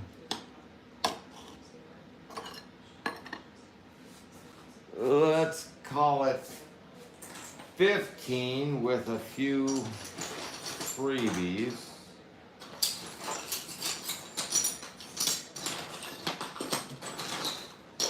Quote unquote freebies.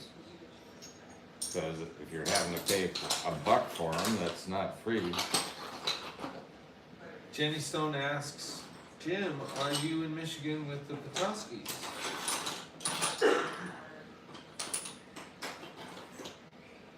Oh, what is the $15 claim Jim's getting? Jim is claiming something for 15.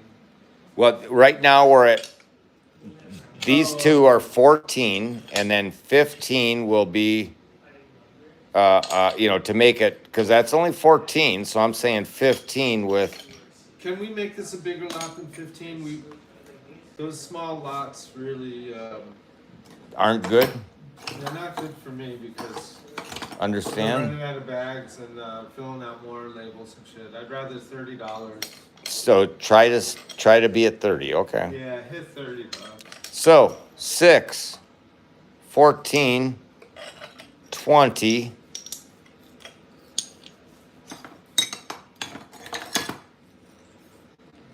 Let me get this wet so people can see it. Jim's going for it. An amazing piece of Did you already hit 30? moss. We are at 30. We'll just call this 30. I mean, we'll just. How many pieces there? This is 4 pieces. 4 pieces for 30 bucks. So 4 $7.5 pieces. Yep. each piece. 30, 30, 30, 30, 30. All right, Jim. Jim is ready to be a what do you call those? Auctioneer. 30, 30, 30, 30. 30. I'll give a little plug for unrelated, but I guess through the internet I'll get back to him. But I gotta give props. Rasta Steve Smith from over in Durango, Colorado, reggae enthusiast, and happens to be a firing vocal auctioneer from he's from Texas, so he can chat with the Jamaicans and just do that fast talking. I can't talk that fast. I'm a slow talker. Anyway, Jim says 29, 30, 31, 30. Oh my God, wait a second. They're not supposed to go down and then up again, are they? 29, 30, 30. Oh. We need Brian in here with his wrench to put up a channel length. 517. Jenny, why don't you have a wrench? Jenny, you should have a wrench in each hand.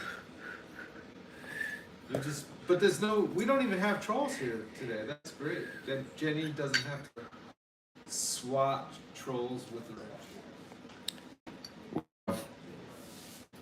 Jim Fry. Yeah, plug Jim's channel. Jim is a great supporter of this channel. And folks, check out what he's got going on. I haven't seen it yet, but I have to say. I'm gonna call that about a 4x6, maybe 3x6.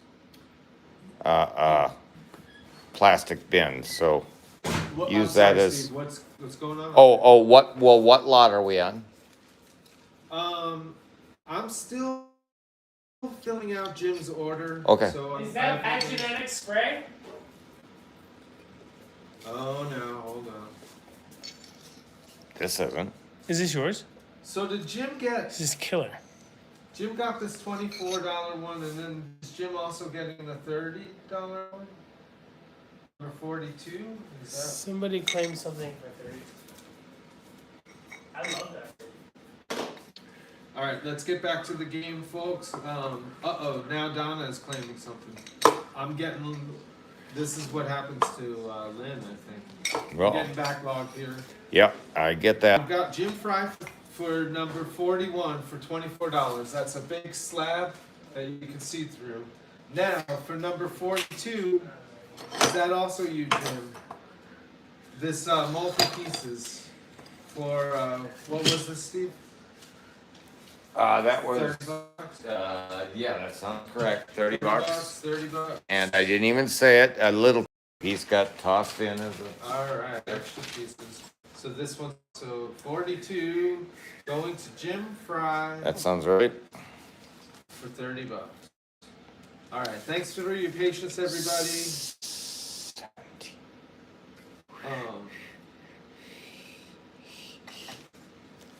Not my usual. And we got 5, 12.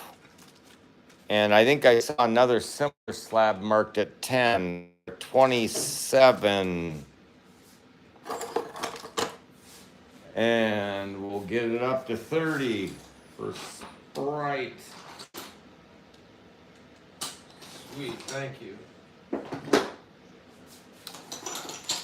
'Cause I get it. It's a little less volume, a little higher price. Yeah, and especially if folks are going to be buying multiple ones anyway.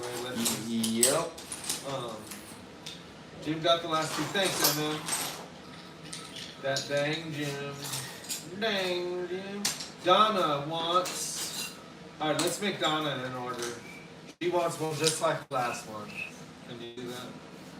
I won't even begin to get. I mean, this is an agatized Jasper. It's solid. And we're losing our lights. We're being notified by the battery. Jim wants to ban himself. So this is some. Thanks for joining us, Vanessa. And good night to you. Sweet dreams. Happy flying. And checking in with your other selves in the dream time. And let's call all of this $30. $30. Does. Oh, wait. I see Lauren F is claiming something for 30. 1, 2,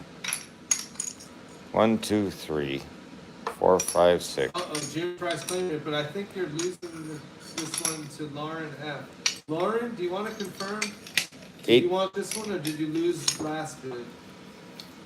Because you got first dibs on this bid. Oh, yeah, we did say we'd try to put something together for someone. That's remember. yours. Okay, this is Donna. Donna first. All right, thanks, Lauren, for being a great sport. 43 goes to Donna. Roman. Rohman. Sounds like a Celtic name to me. Something from those Isles. Thanks, Steve. De nada. $30.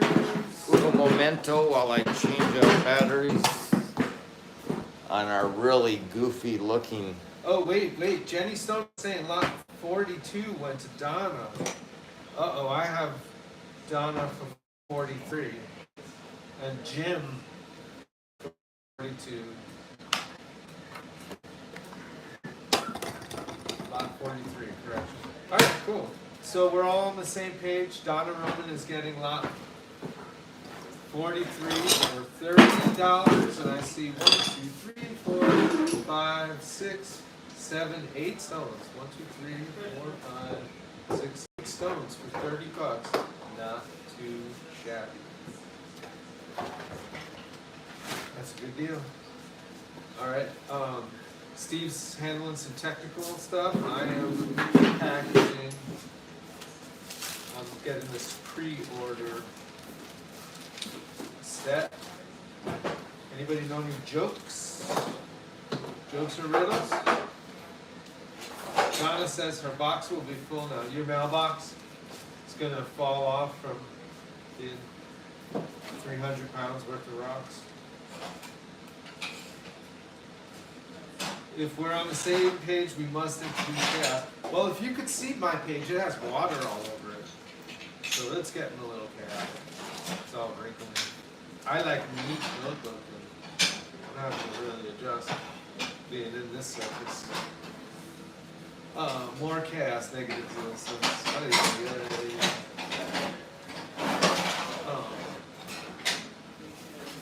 Alright, so Donna Roman's getting this one. And I hear new stones clinking. So. Okay, here's an interesting one, and this is Don or someone in the past putting them together. $3 for the pair. Well, we need to come up with 10 more pairs to get to the $30. But yeah, I mean that's Is a it pair. a suggested price, or do you think Dave will want to up to $5? I'm not sure. Well, I mean, $3 is pretty damn cheap. that's you don't find three. Literally the cheapest I think I saw in Tucson so far was 2 for $5. Two slabs for $5, and that was scrap material, not a pair that you could actually do earrings or. I don't even think you could get a package done for $3. Nope, you can't. Hey, Well, Dave, okay. come in here for a minute. 3. I can see it on TV. Well, what's your input? Show me what it is. Are you're moving over? Waterline agate. I immediately go Brazilian, but I can't tell you it's African or it's. Are you moving over to the producer? That's a waterline Brazilian.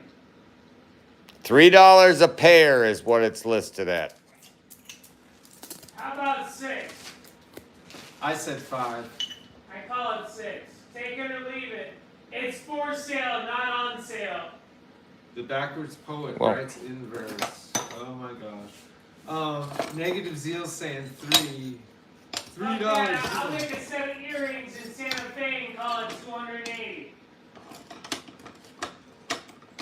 More chaos. No thanks. No. Rent a box truck and deliver my stuff pronto, Jim says. Dave, you gonna drive a box truck? I don't drive. I ride. Yeah, well, you better figure out a new arrangement. I'm getting tired I of should something. make more money instead of paying for a driver. Yeah, exactly. Negative Zeal says 6 is okay. All right, but who's gonna buy them?